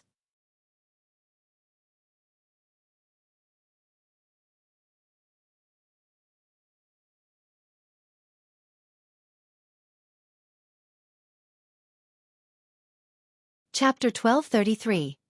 Breaking a Magic Array with One Sentence. Chapter 1233. Breaking a Magic Array with One Sentence. Hearing this, Passing Monarch's expression darkened as he prepared for an attack. He had less than 30 people. In contrast, 100 Leaves and Silent Entropy had a force of over 150. Aside from the numerical disadvantage, his men had already used their berserk skills to deal with identical Summer's men. Without their berserk skills, they were even less of a match for 100 Leaves and Silent Entropy's people. However, what Passing Monarch had not realized was that 100 Leaves' subordinates had long since taken action. Suddenly, a crimson barrier appeared around Xueqi's group, enveloping them. "Commander Monarch, I'll have to ask you and your crew to wait here while we go ahead," 100 Leaves said, giggling as she glanced at Xueqi, who stood beside Passing Monarch. There was no limit to the number of people that could enter the Legacy's location. However, the sooner one entered, the higher their chances were of obtaining it. If not for witnessing Xueqi's combat power personally, she would have killed Passing Monarch and the others instead of wasting a magic barrier. "100 Leaves, you're despicable." Blue Joy gnashed her teeth, glaring at the female commander. If the other party had simply wanted to fight, they could have accepted that. After all, they could have found an opportunity to escape into the Tower of Falling Stars. Once inside, they would enter a separate space. By then, 100 Leaves and the others would not be able to touch them, and they could compete for the Legacy fairly. However, they wouldn't escape this trap for some time. If they were stuck in the barrier for too long, 100 Leaves and the others might secure the Legacy before they broke free. "Don't worry. I have a Tier 3 magic scroll. It should not be difficult to break this magic array." Passing Monarch shot 100 Leaves a glare. He hadn't expected the woman to waste a magic array willingly. He couldn't help but smile bitterly as he turned to Xueqi. After saying so, Passing Monarch took out his only Tier 3 magic scroll, Storm Spear. As Passing Monarch activated the magic scroll, a blue magic array appeared behind him. Several spears, shaped like tornadoes, bombarded the crimson barrier. The attack struck the barrier 6 times. However, after trembling slightly, it quickly returned to its original state. Meanwhile, the 15 players maintaining the magic array only lost 1% of their mana. "Don't bother. Although this is only a basic magic array, it is among the best. Even Grand Lords of the same level need some time to break out," 100 Leaves explained when she saw the grim look on Passing Monarch's face. In reality, she had been reluctant to use the magic array. However, with the possibility that Xueqi might be a domain realm expert, she could not afford to be careless. Silent Entropy glanced at Xueqi as well, before chuckling and said, "Commander Leaves, our agreement ends here. Once we enter the Legacy location, we'll compete with our own abilities." As the first person to have obtained a legacy from the Sea Dragon Secret Land, he was familiar with how these locations operated. Everyone believed that obtaining a legacy upon reaching the location was easy. In reality, that was not true. One first needed to pass the location's trials. Now that they had trapped Xueqi, who possessed frightening combat power, they had one less serious competitor. Now, he only had to worry about 100 Leaves. After speaking, Silent Entropy led his men into the Tower of Falling Stars. "That old fox really moves quickly." 100 Leaves clicked her tongue. She commanded, "Let's go in. We can't let that old fox get ahead of us." After Silent Entropy and 100 Leaves entered the Tower of Falling Stars with their subordinates, only Xueqi's group and the players maintaining the magic array remained outside. However, shortly after Silent Entropy and 100 Leaves left, Xueqi, who had been silent all this time, grinned. "Brother Yifeng, you're still in the mood to smile. If we don't get out of here quickly, they will get the legacy." Passing Monarch complained anxiously. Despite their efforts to take down the magic barrier, the players maintaining the array hadn't lost much mana.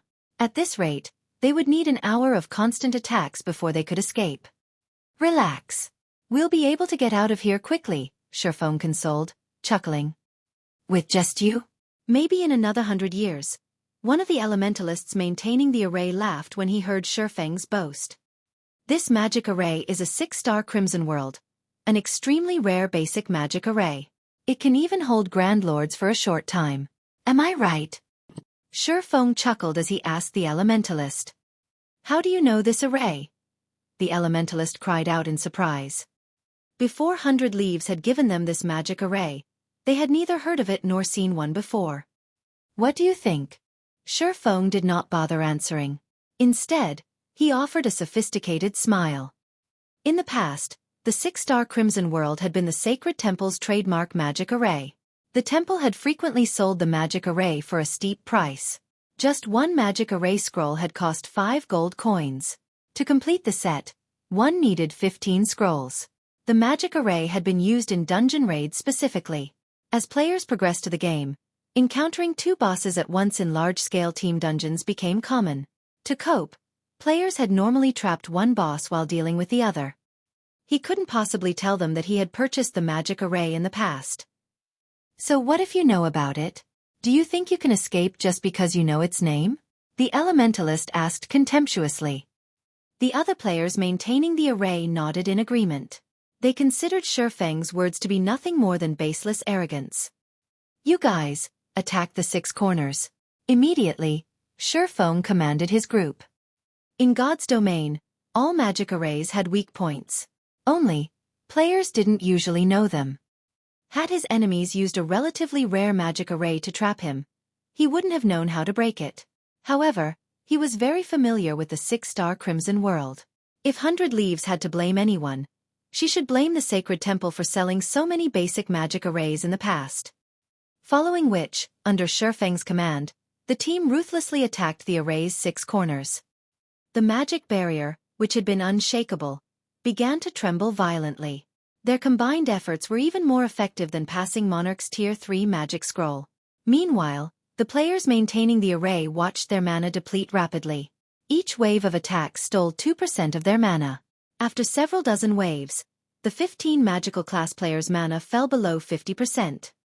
Brother Yifeng, you're too amazing. Blue Joy and the other members of Third Fleet gushed. They had already been impressed after watching Xueqi slaughter so many experts. Now, he had dealt with a powerful magic barrier with a single sentence. How was this possible? The players maintaining the magic array were going mad as they watched their mana plummet. The 6-star Crimson World was even capable of trapping a Grand Lord, yet it faltered in the face of a small team of Tier 1 players. Here's the final hit. As Xueqi made the announcement, he activated Firestorm. After reaching Tier 1, firestorms might have become extraordinary. In the next moment, little butterflies of fire landed on the magic barrier's corners. When these little butterflies touched the barrier, the resulting impact resembled that of a high-speed truck crashing into a wall. After a mere 3 seconds, the 6-star Crimson World crumbled as the players maintaining it ran out of mana. Without mana, magical class players were little more than berserkers without weapons. Very quickly, Passing Monarch and the others massacred them. Let's hurry inside, Passing Monarch ordered. Although they had been only stuck inside the magic barrier for several minutes, those minutes might give 100 Leaves and the others a lead in the race for the legacy. Meanwhile, inside the Tower of Falling Stars, 100 Leaves received a notification from a subordinate, which included a video of Xueqi breaking the magic array. Just who is this guy? Confusion swirled in 100 Leaves' mind as she stared at Xueqi in the video.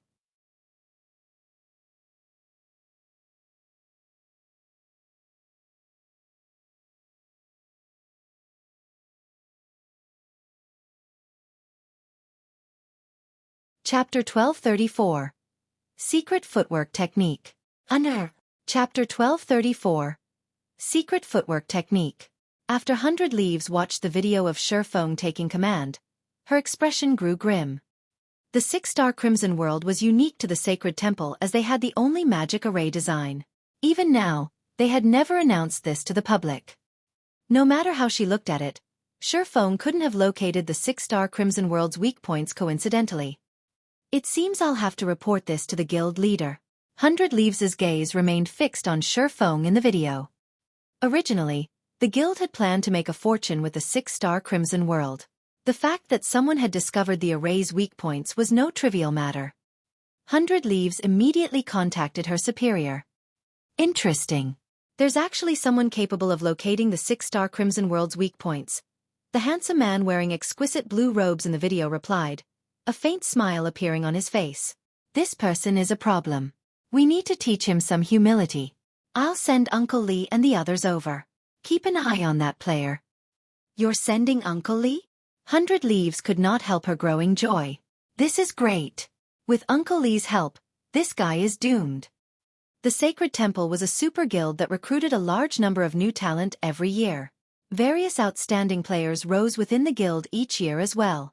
However, those who truly withstood the test of time and became the Sacred Temple's mainstays were the guild elders. Uncle Lee was one of these guild elders. He was an old monster that had grasped a domain many years ago. Even if Xueqi were a monster that had reached the domain realm, he was no match for Uncle Lee. Furthermore, Uncle Lee wasn't coming alone. His party members would be joining him. Following which, 100 Leaves notified her security party, and had a few of them split up and head towards the rest area. As long as Xueqi appeared, they would keep a close eye on him.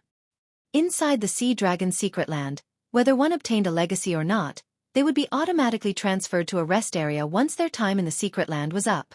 Players were then required to return to the starting point to leave the secret land. Otherwise, they'd be stuck here. Not even return scrolls could be used to escape. At that time, even if Xueqi wore a cloak, they could simply use a tracking tool to mark Xueqi. For a certain amount of time, they'd be able to find him even if he ran to the ends of the world. And here I thought I wouldn't get the chance to kill you. If you have to blame someone, blame yourself for knowing too much. 100 Leaves smiled after disconnecting the call. She then took a Tier 3 summoning scroll from her bag as she shifted her gaze to the Great Lord that had appeared on the second floor. Now, all I have to do is obtain the legacy as quickly as possible. There were only rewards awaiting players on the Tower of Falling Stars first floor. Only after reaching the second floor would the trial truly begin. The second floor's trial required players to defeat the monsters that appeared before them. They would have to face a total of 3 monsters. The first monster was a chieftain, the second was a lord, and the last was a great lord. All 3 were set at the same level as the challengers, and each one was stronger than the last. However, to experts of her standards, soloing these monsters wouldn't be a problem if they had come prepared. The real problem was how quickly they could defeat these monsters. Although the 6-star Crimson World had not trapped Xueqi for very long, these several minutes had been long enough to remove him from the competition. This is the space inside the Tower of Falling Stars? Xueqi quietly examined the tower's interior. Although the Tower of Falling Stars appeared massive on the outside, he found himself in an empty space no larger than a basketball court after he entered the building. Aside from the various carvings on the walls, the room only contained a lone staircase leading to the second floor. So, this is the reward. Xueqi's expression was serious as he investigated the carvings on the walls. The owner of this tower is truly generous. The carvings were none other than the secret technique that many expert players currently sought. Unfortunately, the secret technique was incomplete. With Xueqi's standards, a single glance was all he needed to tell that this secret technique resembled phantom steps. However, compared to the phantom steps he had seen performed in the past, the version here was more simple and refined. If he could learn this footwork technique, it would definitely benefit him in PvP. Following which, Xueqi recorded a video of these carvings. This way, his guild members could learn it as well. Phantom steps was not a particularly complex technique. It was simpler than void steps. With enough effort, one could easily grasp the technique to a certain degree. When Xueqi activated the video recording mode, he noticed that something was amiss. Smiling bitterly, he said, "Sure enough, the main god system won't let players obtain a secret technique so easily." When he tried to record the images on the walls, the video contained nothing but darkness. It was clear that the system did not allow players to record the technique. What a pity! Xueqi gave the carvings on the walls one last glance before heading reluctantly to the second floor. If given enough time, he could get a general gist of the technique very quickly. However, he didn't have that luxury right now. After all, he had other competitors ahead of him. If he spent several hours trying to learn phantom steps, he would be offering up the legacy on a silver platter. Upon reaching the second floor, Xueqi noticed that the space here was roughly 3 times larger than the first floor. A 3-meter-tall, muscular black-skinned orc stood inside the room, waiting for him. The orc wielded a stone cleaver that was as tall as itself. Blackstone Orc, Chieftain. Level 50. HP Forb 300, 000/Forb 300, 000. A magic barrier sealed off the staircase to the third floor. It was obvious that he had to defeat this black stone orc before he could proceed. Xueqi glanced at the stone monument beside the staircase. The requirement to proceed to the next floor had been recorded on the stone, as well as a list.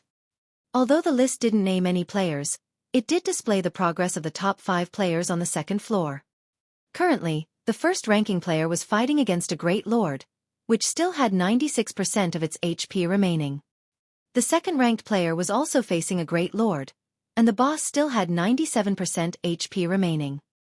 The third was going up against a Lord with 12% HP remaining. So, this is the situation. It seems I'll have to move a bit faster.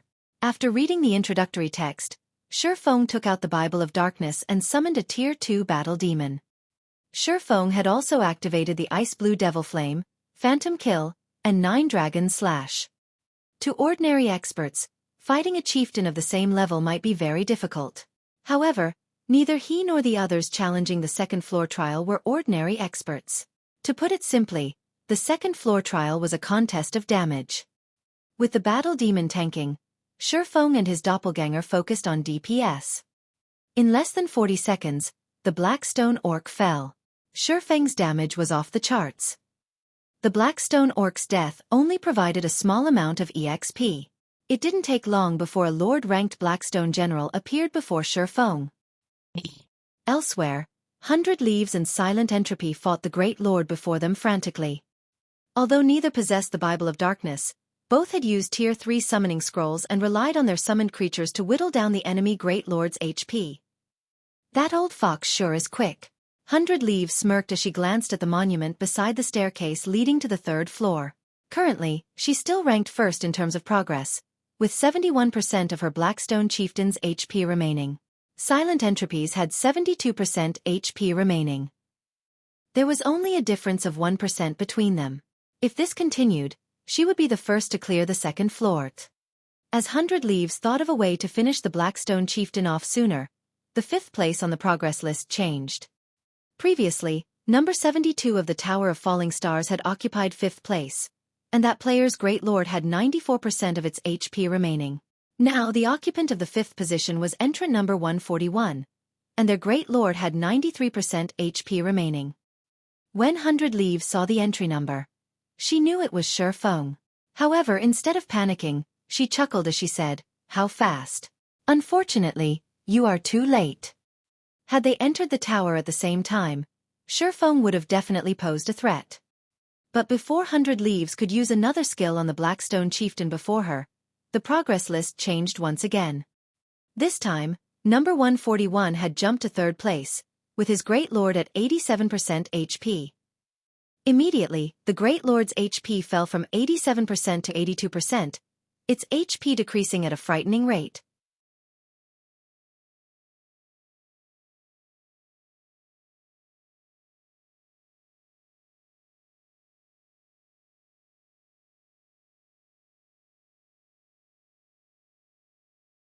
Chapter 1235. Is he hacking? Chapter 1235. Is he hacking? What's going on? 100 Leaves couldn't believe her eyes as she looked at the progress list on the stone monument. A Great Lord was the equivalent of a Team Dungeon's final boss. Not only did they possess very high defense, but they also possessed potent skills. Take the Blackstone chieftain for example. 100 Leaves had already seen it use 3 skills. The first was a passive skill called Stone Skin. The lower the Blackstone chieftain's HP fell, the higher its defense and magic resistance would rise. The second was an attack skill called Flame Charge. When activated, the boss would randomly attack one target on the battlefield. During this skill's duration, the boss's movement speed would increase. If not dealt with properly, it could easily kill players instantly. As for the third, it was an AoE skill called Stone Shower. When this skill was activated, players had to deal with falling stones from above. If struck, players would lose at least 10,000 HP. When alone, without the support of a healer, players would have an extremely difficult time fighting the Blackstone chieftain. Due to these 3 skills, staying alive was a challenge. It was even more difficult to deplete the boss's HP quickly. As such thoughts ran through 100 Leaves' mind, another change occurred to the progress list. This time, number 141's Great Lord dropped from 82% to 78% of its HP. Xueqi had nearly caught up to Silent Entropy, whose Great Lord was at 72% HP. Seeing the boss's HP fall so rapidly, he should have used a powerful magic scroll. Silent Entropy had also noticed the change on the progress list. However, he wasn't particularly worried. On the contrary, he smiled and said, "How unfortunate. Young people really are quite brash. The Blackstone Chieftain isn't an easy boss. Wasting your trump card so early in the fight will only make things difficult for you later." He had his own methods of dealing explosive amounts of damage as well. The same could be said for 100 Leaves. Only, neither of them had chosen to use those methods yet. The proper way of dealing with a boss like the Blackstone Chieftain, which became harder to deal with as its HP dropped, was to wear it down slowly before finishing it off with a bang. The less time they had to spend fighting the boss in its final phases, the easier clearing the second floor trial would be. However, to quickly catch up to them, Xueqi had used plenty of precious tools. On the surface, it might seem as if he had made up for the lost time, but in reality, he was doing more harm than good, so much so that he might even fail to kill the boss in the end. After all, practically every boss entered a berserk state when its HP fell to a certain point. If one couldn't cope with the boss then, they would be annihilated. Seconds, then minutes, flew by. Although Xueqi devoured the Blackstone Chieftain's HP at a staggering rate, the longer the battle continued, the less HP the boss lost. From the initial 4% to 5% decreases, it gradually slowed to 2% decreases before falling to 1% decreases. By the time the boss had 42% HP remaining, its HP no longer fell at a visible rate. Your drive to win has doomed you. 100 Leaves smiled as she glanced at the progress list. Although she was somewhat annoyed that Xueqi had overtaken her progress, pushing her to second place, when she saw Xueqi's progress bar grow stagnant, she felt a little gleeful. According to her plan, she would only go all out when the boss's HP fell to 20%. The level 44 Blackstone Chieftain had 36 million HP. After taking into account its later defense and magic resistance, it wasn't time to make her move just yet. Moreover, this was only the second floor. The legacy was on the third floor. She needed to save enough trump cards. This way, she could secure the second floor's reward and the third floor's legacy. As expected of a guardian boss, its HP has fallen to 40%, yet its defense has increased by 50% and magic resistance by 70%. Xueqi analyzed the Blackstone Chieftain's defense and magic resistance growth while controlling the battle demon. It's time to make my move.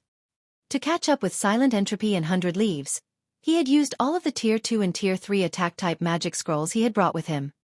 He had used the magic scrolls to deal with the boss to buy time while he waited for his skills cooldowns to finish. Following which, Xueqi activated Power of Darkness, increasing all of his basic attributes by 60%. 9 Dragon Slash. Abyssal Curse. The level 50 Blackstone Chieftain had a total of 44 million HP. It was far more powerful than the Blackstone Chieftain's Silent Entropy and 100 Leaves faced. However, after Xueqi activated his Berserk skill and taking into account Abyssal Curse, which decreased the Blackstone Chieftain's attributes by 10% for 5 minutes, his strength was on par with the Great Lord's. Die! Xueqi activated Firestorm. A raging inferno rose from the ground. Immediately, the Blackstone Chieftain's HP fell by 150,000 every second. 300,000 if it received a critical hit. The battle demon had also used its ultimate move, the Tier 2 skill Purgatory Assault. The demon launched 6 attacks in quick succession, each taking over 120,000 HP from the Great Lord. At the same time, Xueqi controlled the 12 Abyssal Blade Phantoms to attack the Blackstone Chieftain, each dealing over -5,000 damage. A wave of the Phantom's attacks easily dealt over -60,000 damage. In 6 short seconds, the Blackstone Chieftain's HP fell by 8%. After Firestorm ended, Xueqi activated Phantom Kill, both he and his doppelganger striking the Great Lord. Thundering Flash. Thunder Flame Explosion. With the battle demon as a shield, Xueqi rapidly chipped away at the Blackstone Chieftain's HP. Although his current damage output couldn't compare to the magic scrolls, the Great Lord's HP still fell rapidly. After a short moment, the Blackstone chieftain's HP dropped below 30%. On the other hand, 100 Leaves, who was in second place, had just managed to reduce her boss's HP to 56%. How was he still so fast? 100 Leaves could not help her shock when she saw Shifeng's progress bar. Does he plan to give up the third floor? This little lunatic. Silent Entropy's anxiety grew when he saw Shifeng's progress bar. He had to admit that Shifeng had interrupted his plans. As the legacy's location in the Sea Dragon Secret Land, the second floor reward should be considerably valuable. If Shifeng was truly going all out on the second floor, he might really obtain the floor's reward. After all, there was a huge gap between them right now. If this gap continued to grow, Silent Entropy would lose the second floor reward. Silent Entropy hesitated on whether or not he should try to compete with Shifeng. Damn it! To think you would dare to spoil my plans. Since joining God's domain, this was the first time Silent Entropy had lost control of a situation. His expression turning frosty, he declared, "You're 10 years too early if you think you can compete with me." Saying so, Silent Entropy took out 2 Tier 3 magic scrolls. One was his prized domain-type magic scroll, while the other was a Tier 3 summoning scroll. With 2 Tier 3 summon creatures and a Tier 3 domain attacking the Blackstone chieftain simultaneously, the boss's HP began to plummet. Shortly, Silent Entropy overtook 100 Leaves and dominated second place. This old bastard must have lost his mind. Since you want to fight, let's see who has a sturdier foundation. 100 Leaves gnashed her teeth. She then retrieved an orange crystal ball and multiple magic scrolls. As 100 Leaves began to chant an incantation, the crystal ball shattered and disappeared. A magic array then formed around the Blackstone chieftain, rapidly decreasing its attributes. Very quickly, its attributes fell to 70% of their original values. Moreover, its defense and magic resistance had weakened significantly. In the blink of an eye, 10 Tier 2 summoned creatures appeared around 100 Leaves, every one frantically assaulting the level 44 Blackstone chieftain. Now that neither Silent Entropy nor 100 Leaves were holding back, their progress bars swiftly increased. When Shifeng's boss had 15% HP remaining, 100 Leaves and Silent Entropy's bosses had 25% and 26% HP remaining, respectively. How fast! Shifeng smiled at the two's progress bars. He then took several basic mana pulse bombs from his bag and tossed them at the Blackstone chieftain. Every bomb contained the might of a Tier 3 large-scale destruction spell. The bombs could even injure a mythic monster. Against a great lord, one was enough to inflict heavy injuries. Shifeng threw 6 basic mana pulse bombs in a row. Before the Blackstone chieftain had the opportunity to use its ultimate move, its HP fell to 1%. Shifeng then used silent steps to appear behind the boss, both swords radiating a scorching heat. Flame burst. Of the 15 consecutive strikes, every strike devoured at least 60,000 HP from the Blackstone chieftain. In the blink of an eye, the Blackstone chieftain's remaining HP vanished. Meanwhile, Silent Entropy and 100 Leaves only saw Shifeng's progress bar jump, his boss's HP reaching 0% instantly. Impossible! How is his boss dead already? Did he hack the game?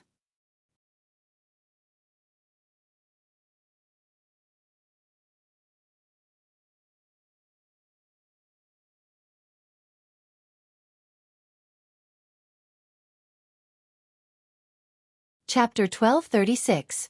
Dragon Knight. Under. Chapter 1236. Dragon Knight. The Blackstone chieftain's sudden death had stunned Silent Entropy and 100 Leaves momentarily. How did he do it? While 15% HP was not much, it wasn't a small amount, either. The Blackstone chieftain's special characteristics made it tougher as its HP decreased. However, Shifeng had stolen the Great Lord's remaining HP almost instantly. Did he use several Tier 3 magic scrolls at once? 100 Leaves suddenly thought of this possibility. There was no other explanation for how quickly Shifeng had killed the boss. What a crazy bastard. Does he think the third floor's trial will be easier than the second? Or does he know that he can't get the legacy on the third floor, so he decided to use all of his cards on the second floor? 100 Leaves had only guesses at this point.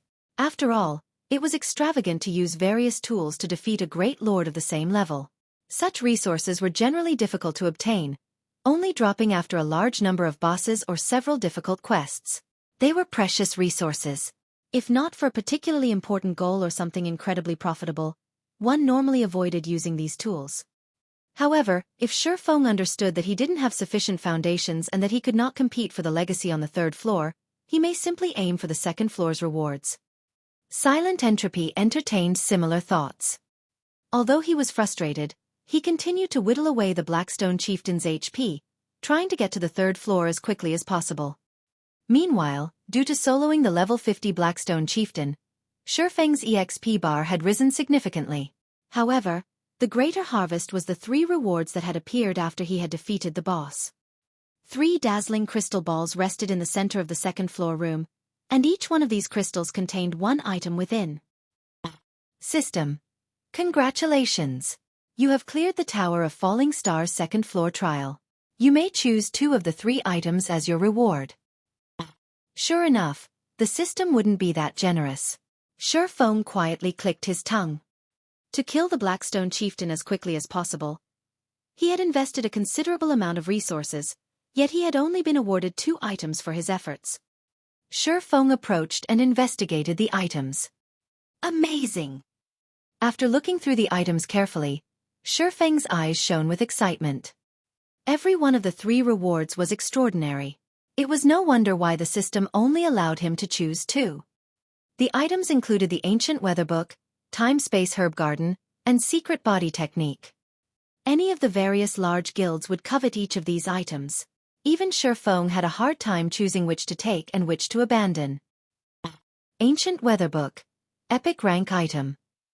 The Ancient Weather Book allows its wielder to control the weather of an area.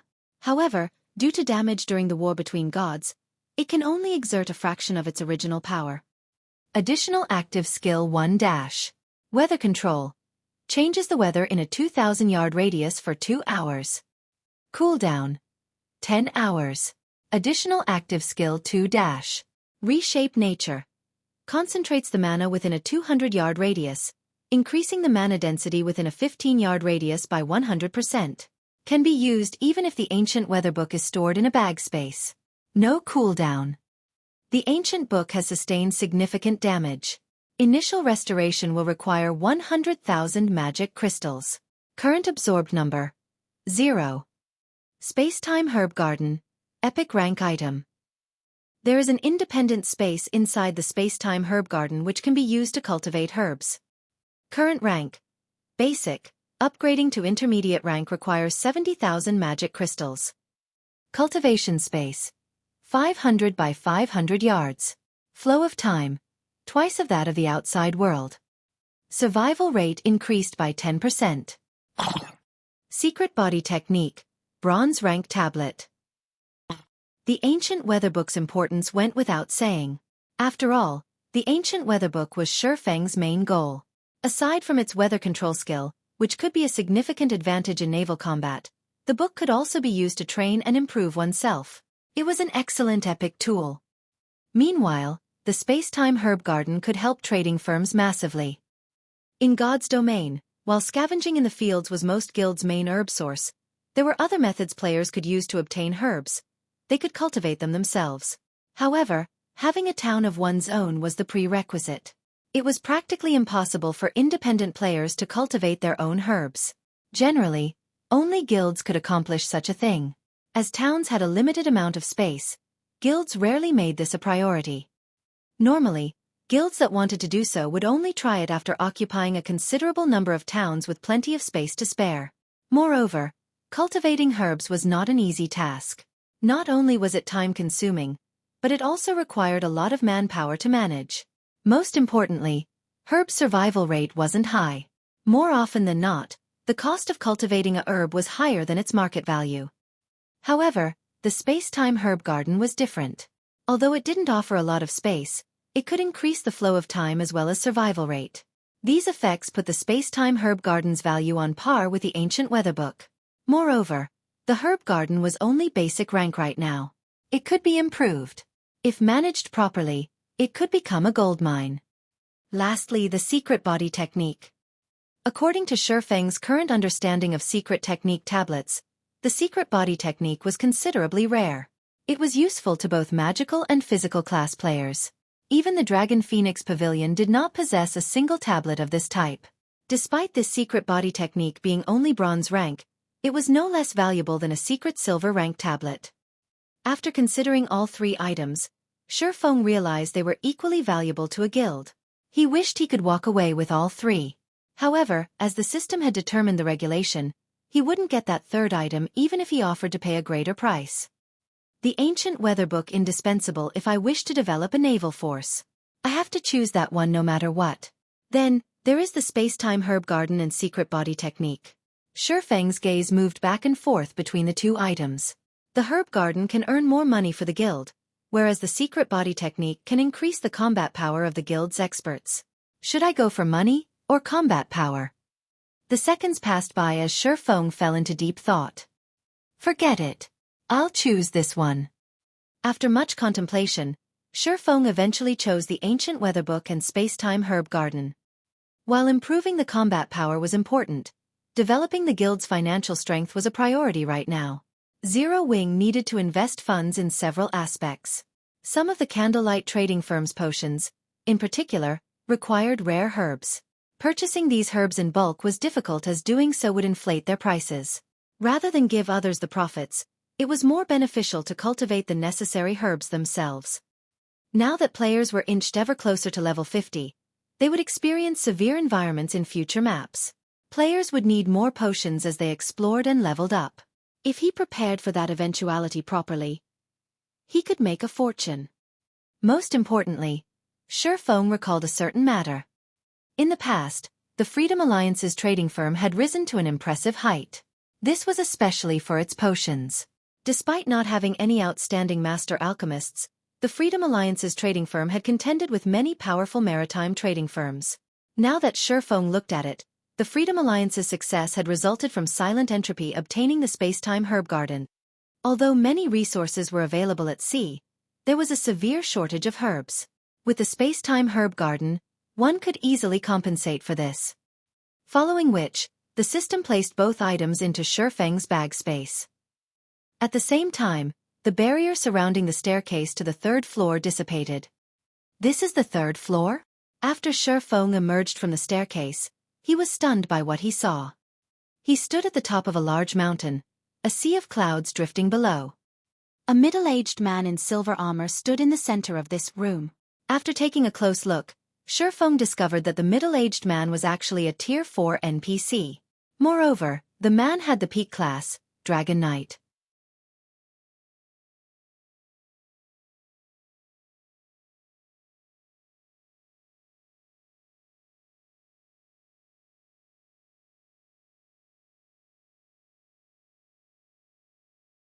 Chapter 1237. Challenging a Tier 4 NPC. Under. Chapter 1237. Challenging a Tier 4 NPC. The trial can't be a duel against this NPC, right? Xueqi was at a loss for words as he looked at the silver-armored Dragon Knight. As a peak class, the Dragon Knight's defense and strength were superior to both the Guardian Knight and Berserker classes. Furthermore, the NPC before him was a Tier 4 class, on par with a mythic monster. Even if he had a bag full of powerful tools, he was no match for the NPC in a one-on-one fight. Unlike monsters, NPCs possessed very high intellect. Their ability to deal with tools was beyond any monster. A group of ordinary players using special tools might be able to challenge, and even defeat, a mythic monster. If these players' opponent were a Tier 4 NPC, however, they wouldn't even have a shred of hope. This was also why some players might be capable of defeating mythic monsters in dungeons, but were helpless if a Tier 4 NPC decided to rob them in broad daylight. The Dragon Knight class was no ordinary class, either. Rhinebeck, Vice Knight Commander of the Sea God's Temple. Human, Tier 4 Dragon Knight. Level 50. HP 19, 000, 000/19, 000, 000. In God's domain, divine temples such as the War God's Temple and Sea God's Temple normally had their own knight divisions. Even these divisions' normal members would be highly influential people in a kingdom, not to mention a vice commander. Even the king had to show respect to these individuals. Following which, Xueqi began to search for clues relating to the third floor's trial. Yet, even after examining the room for a long time, he couldn't find an introductory monument like the one on the second floor. There was no progress bar, either. There was only a massive magic array carved into the ground and Rhinebeck standing in the middle of it. It seems that I'll have to take this one step at a time. Failing to find any hints, Xueqi decided to face off against Rhinebeck. The instant Xueqi stepped into the magic array, a powerful aura washed over him, making it difficult to take another step forward. He felt as if he had stepped into a muddy swamp, his advance slowing to a crawl.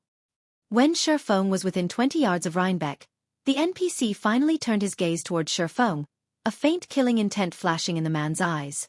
Suddenly, Xueqi found it even more difficult to move. "Adventurer, you should not have come to this place. If you do not wish to die, turn back," Rhinebeck said sternly. "Not just anyone can obtain the Sea God's legacy." "Lord Dragon Knight, I wish to take the challenge even if I cannot succeed," Xueqi replied earnestly. He had come so far. How could he leave after just a few words? "Are you sure you wish to take the challenge?" Rhinebeck said, a hint of mockery in his tone. "Even if you are a heaven-blessed individual, you will have to pay the price in blood for failure. You won't get away with a single death. Think this through carefully. This legacy is extraordinary. Luck will not help you obtain it. You are not permitted to use any external factors to assist you, either. You must rely on your own strength. Are you sure you wish to take the challenge? There's another price to pay for failure?" Xueqi was slightly surprised. He hadn't heard any of this in his past life. According to Passing Monarch, players only had one chance to obtain the legacies in the Sea Dragon Secret Land, and failure had only resulted in a single death. Moreover, as they were in a secret land, the death penalty was considerably light. However, based on Rhinebeck's warning, it would seem that he would have to pay a high price if he failed the challenge. "Enough. Adventurer, turn back. Those who know not the truth cannot obtain the legacy." As Rhinebeck waved his hand lightly, Xueqi felt as if he had been hit by a truck. Before he could react, he had been sent flying out of the magic array. What amazing control over his domain!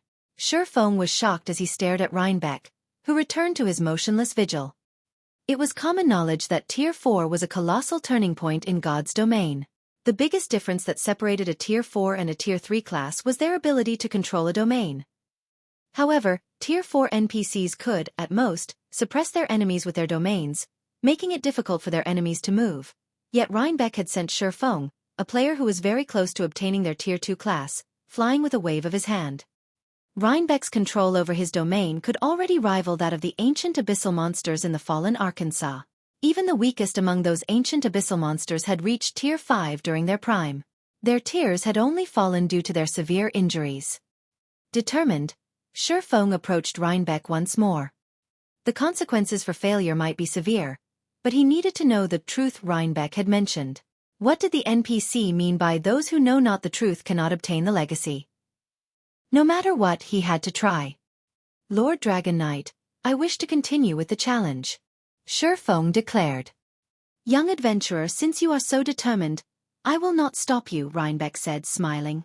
"Don't you wish to obtain the legacy?" Xueqi nodded. Why was he here if not for the legacy? "I shall be your opponent. As long as you defeat me, you will obtain the legacy tablet. If you lose, not only will you die, but you will also receive the Sea God's curse. However, you should rejoice. As you are so weak, I will not use all of my strength against you. As long as you are able to walk up to me, you will be victorious." Once Rhinebeck finished explaining the rules of this challenge, the magic array's atmosphere changed. It was as if space itself had frozen, and Xueqi even struggled to breathe. Suddenly, wind blades flew at Xueqi, one after another, moving nearly too fast for Xueqi to dodge. Seeing this, Xueqi had no choice but to unsheath his swords and defend himself. Dang, dang, dang. After a series of metal clangs, Xueqi was forced to take 5 steps back. He had almost been forced to the edge of the magic array. "So, this is how it works." Feng suddenly understood how challenging the trial was after experiencing the wind blades. The attacks inside a domain were omnipresent. Moreover, Rhinebeck had proper control of his own strength. These wind blades were just slightly stronger than Feng. Every time Feng blocked a wind blade, he was forced to take a step back. Of course, if he were struck directly, the attack would throw him from the magic array. Moreover, he couldn't use any of his skills or tools. He couldn't rely on any external factors. He had to use his own strength to approach Rhinebeck. In the next moment, a new wave of wind blades bombarded him. This time, however, Feng moved towards the wind blades. Sword's orbit. While his skills and tools were unavailable, his combat techniques were not. The wind blades vanished, one after another, as they collided with Sword's orbit. This time, Feng didn't retreat by a single step. Following which, Feng slowly advanced. The closer Feng got to Rhinebeck, the more pressure he felt. Similarly, more wind blades flew towards him. From the initial 5, Feng began to face 6 and 7 with each wave. By the time Feng was halfway there, he had to protect himself from 10 wind blades at once. However, this still wasn't anything he couldn't handle. Not bad. Unfortunately, your movements are too rigid and mechanical. You are still far from comprehending the truth. You should return and train more. Rhinebeck chuckled. With a light wave of his hand, the attacking wind blades increased from 10 to 15. Moreover, these wind blades were much faster and more powerful than before. The instant a wind blade encountered Sword's orbit, Feng felt as if his hands had been struck by a steel hammer, the vibrations aching to the bone. With each wind blade Feng deflected, he moved ever closer to the edge of the magic array.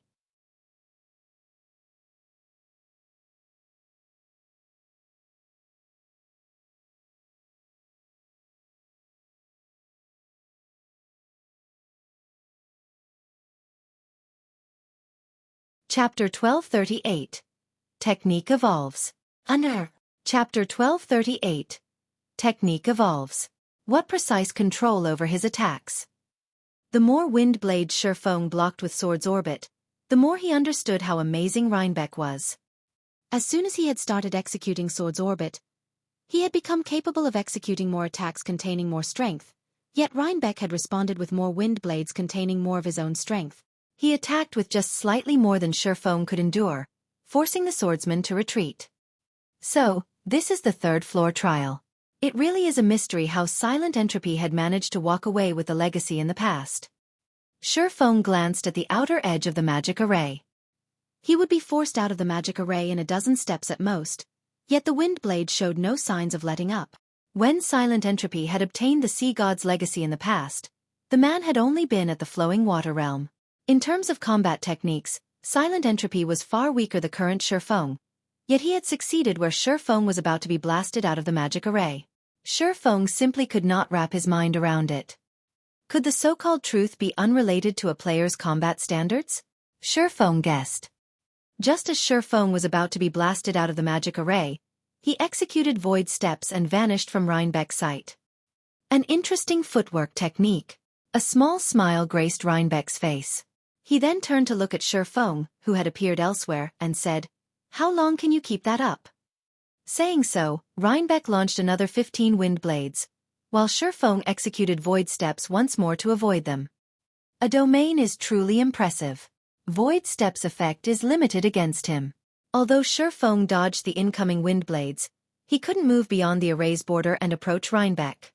He could only move along the edge. Void steps was a special footwork technique that forced others to actively ignore the user's presence. Although void steps was effective against Rhinebeck, the technique only distracted the NPC for a brief moment to determine Feng's exact location, preventing the NPC from sealing Feng's movements completely. Suddenly, Silent Entropy and 100 Leaves ascended to the third floor as well. The moment the two players reached the third floor, they were stupefied by the scene before them. Unlike the first and second floors of the Tower of Falling Stars, all challengers converged on the same location upon reaching the final floor. Hence, they had been greeted by the sight of Feng appearing and disappearing in the magic array, dodging countless wind blades. They then turned to Feng's opponent, but when they realized that his opponent was a Tier 4 NPC, their expressions soured.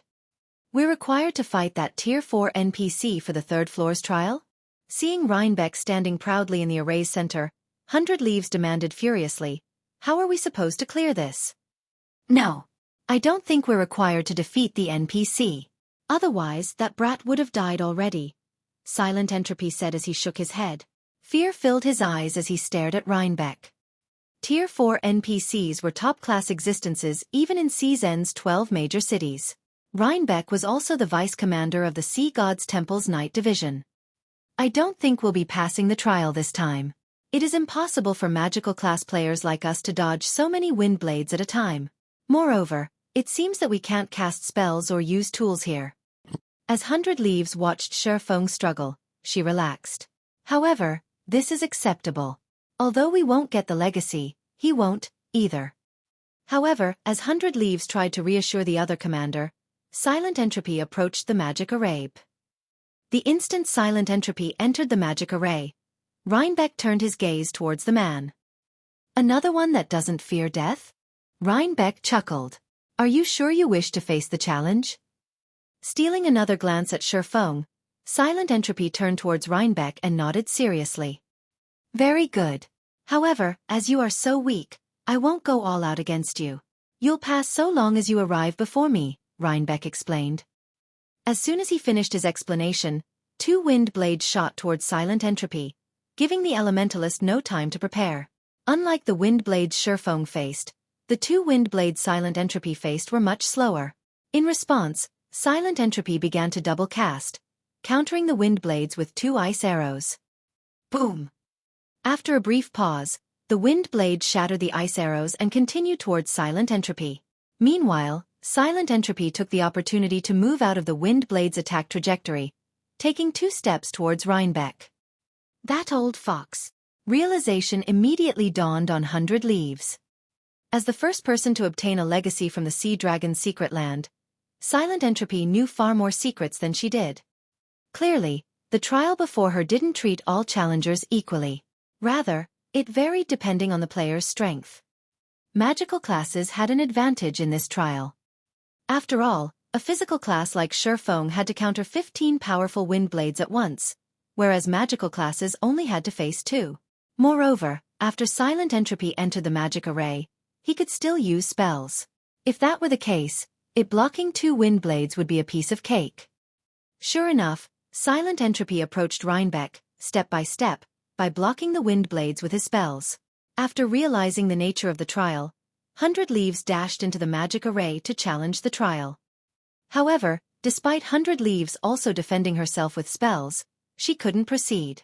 She could only move left or right to dodge the incoming wind blades. What's going on? 100 Leaves was confused as she glanced at Silent Entropy, who had already taken over a dozen steps forward. Are my wind blades stronger? She had similarly grasped double casting and assaulted the wind blades with her spells, yet she was forced to dodge left and right, not forward. If she advanced recklessly, both wind blades would strike her. Seeing Xueqi and 100 Leaves, Silent Entropy smiled as he said, "You youngsters are impressive. It's a pity that you've experienced too few hardships. I'll accept the legacy on your behalves." Silent Entropy took another step forward and finally reached the halfway point. Not bad. It seems you have an initial understanding of the truth, adventurer. What shall you do with this, then?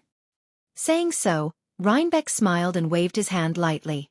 Suddenly, Silent Entropy had to face 3 wind blades rather than 2. The wind blades had also grown slightly faster. Damn it! They've gotten stronger. Silent Entropy's expression darkened. Hurriedly, he used 2 ice arrows to block 2 of the wind blades. Unfortunately, he had no choice but to dodge to the right to avoid the third. He was no longer able to advance. 100 Leaves could not hide her grin. She had worried that Silent Entropy would really snatch the legacy. It seems that none of us will get the legacy this time. Since that is the case, I won't waste my time here. After seeing this outcome, 100 Leaves lost interest. However, as 100 Leaves was about to give up and leave, Xueqi, who had quietly observed the other 2 from the side, made his move. I see. It's no wonder why I couldn't get through them before, Xueqi muttered in a self-mocking tone. Have you learned something? 100 Leaves asked when she noticed Xuefeng laugh for no obvious reason. However, Xuefeng did not bother with answering her. Instead, he moved forward to welcome the oncoming wind blades before executing Sword's Orbit. Dang, dang, dang. After a series of clangs, he leaped forward, rather than being knocked back. How is this possible? 100 Leaves was astonished, unable to understand what had just happened. Impossible. Silent Entropy was similarly shocked. How could you have grasped it so quickly? I have you to thank for that. I wouldn't have figured this out without you. At this moment, Xuefeng felt exhilarated. He finally understood why Rhinebeck had said his movements were rigid and mechanical. He hadn't been thinking outside the box. Both his combat style and his technique utilization had been stiff and clumsy. He only knew how to learn the techniques, not how to make the techniques his own. Silent Entropy could both defend and advance because he hadn't stopped moving while he had cast his ice arrows. On the other hand, 100 Leaves had only moved after she finished casting her spells. As she started moving later, it was only natural that she hadn't had enough time to advance. Now that Xuefeng understood this truth, he could block the wind blades far more easily. In the blink of an eye, Xuefeng crossed the halfway point. At the same time, Rhinebeck increased the number of wind blades he sent at Xuefeng. However, the NPC had only added one wind blade this time. To Xuefeng, who had already reached the Void Realm, this minor increase was no problem. By deflecting the attacks while moving, he had broken through the wind blade's blockade. Upon seeing Xuefeng cross the halfway mark, Silent Entropy muttered incredulously, "Is he a monster?" After a short moment, Xuefeng stood before Rhinebeck.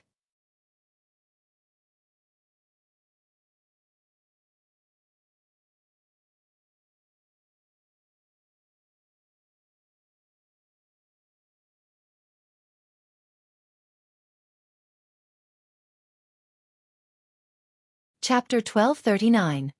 Strongest Legacy Obtained. Under. Chapter 1239. Strongest Legacy Obtained. Good. Excellent. A hint of praise flashed in Rhinebeck's eyes as he looked at Xuefeng, unlike the previous indifference. He looked down at Xuefeng as if he were an excellent junior. Who is he?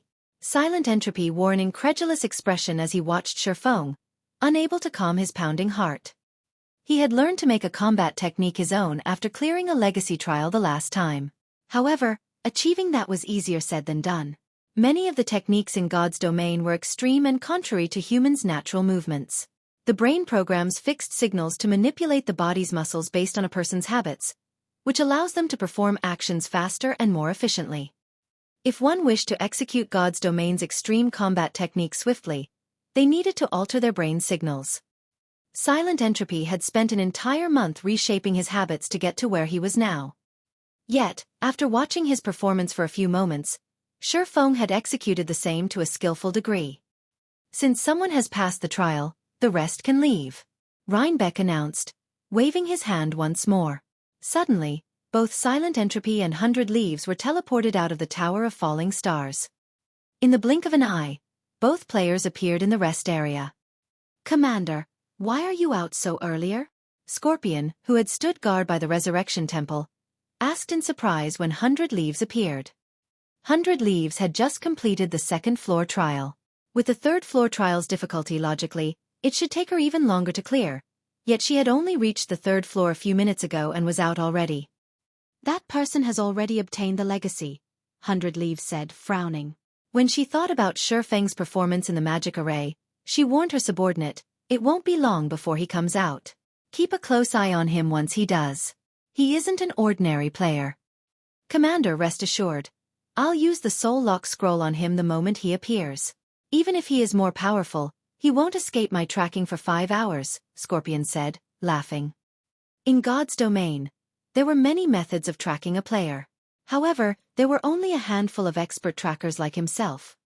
Not only was his tracker subclass at master rank, but he had also obtained the design to produce the Soul Lock scroll in an ancient ruin. The Soul Lock scroll allowed the user to keep a lock on a player's soul.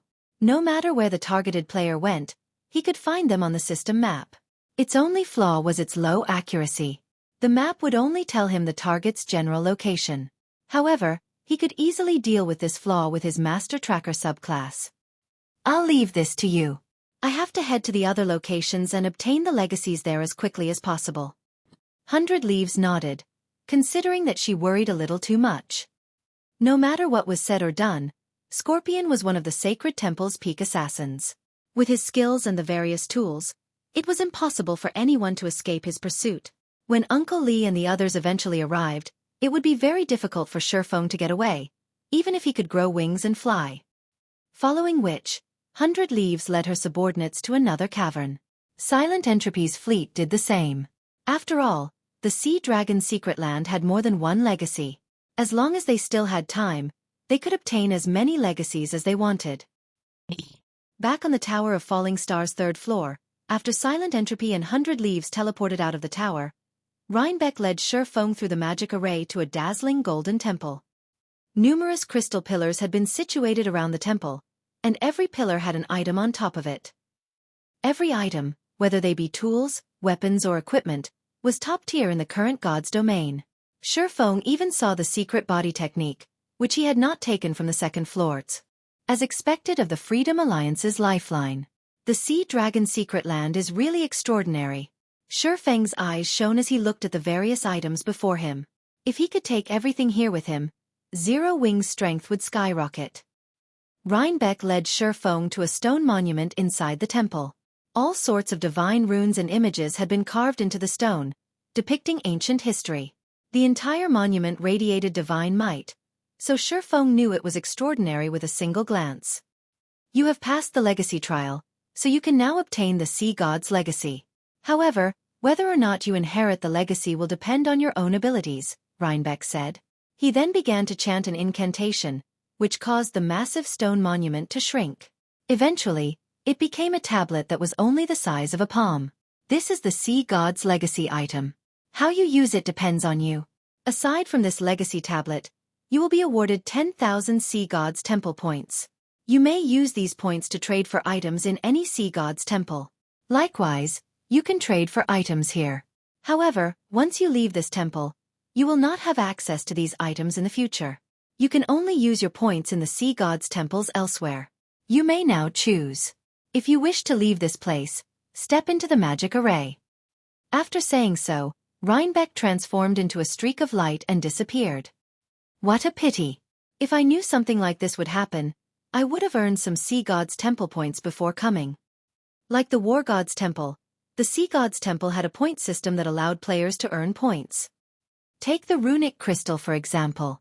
Each crystal could be traded for 10 points. It was one of the fastest means of earning Sea God's temple points. The only other method of earning points was to complete special quests from the Sea God's temple. The reward of 10,000 points was a huge windfall. He would have to spend 1,000 runic crystals to obtain so many. Forget it. Let's see what items are available first. Xueqi walked up to each of the crystal pillars, one after another, investigating the items. There were 88 crystal pillars in the temple. Unfortunately, some were empty. Currently, there were only 82 items available for trade. The cheapest item among them cost 5,000 points. A mysterious iron pick that would make it easier to mine ores. The pick also increased the chances of obtaining high-ranking ores. If auctioned off, it could easily fetch over 100 gold. The most expensive item cost 111,000 points. Naturally, Xueqi wanted this item more than any of the others as it was a fragmented legendary item. It was the sole fragmented legendary item in the temple. The item was called the Sea God's Shield. It could also be restored to legendary rank. An excellent shield's value to a team went without saying. Without a powerful MT, defeating a powerful boss would be very challenging. If an MT used a fragmented legendary shield, killing powerful bosses would become a lot easier. However, Xueqi could only drool over the shield. He didn't have nearly enough points to obtain it. Let's go with the secret body technique first. Xueqi immediately retrieved the secret body technique, which he had failed to obtain before, from its pillar. The secret body technique cost 3,600 points. With how valuable the technique was, it was definitely worth the price. The secret spellcasting technique had sold for several 100,000 magic crystals. Yet this technique, which was more valuable, Only cost 360 runic crystals. What should I pick with my remaining points? After obtaining the secret body technique, Xueqi considered his options. Every item here was powerful. There was no lack of epic weapons or equipment.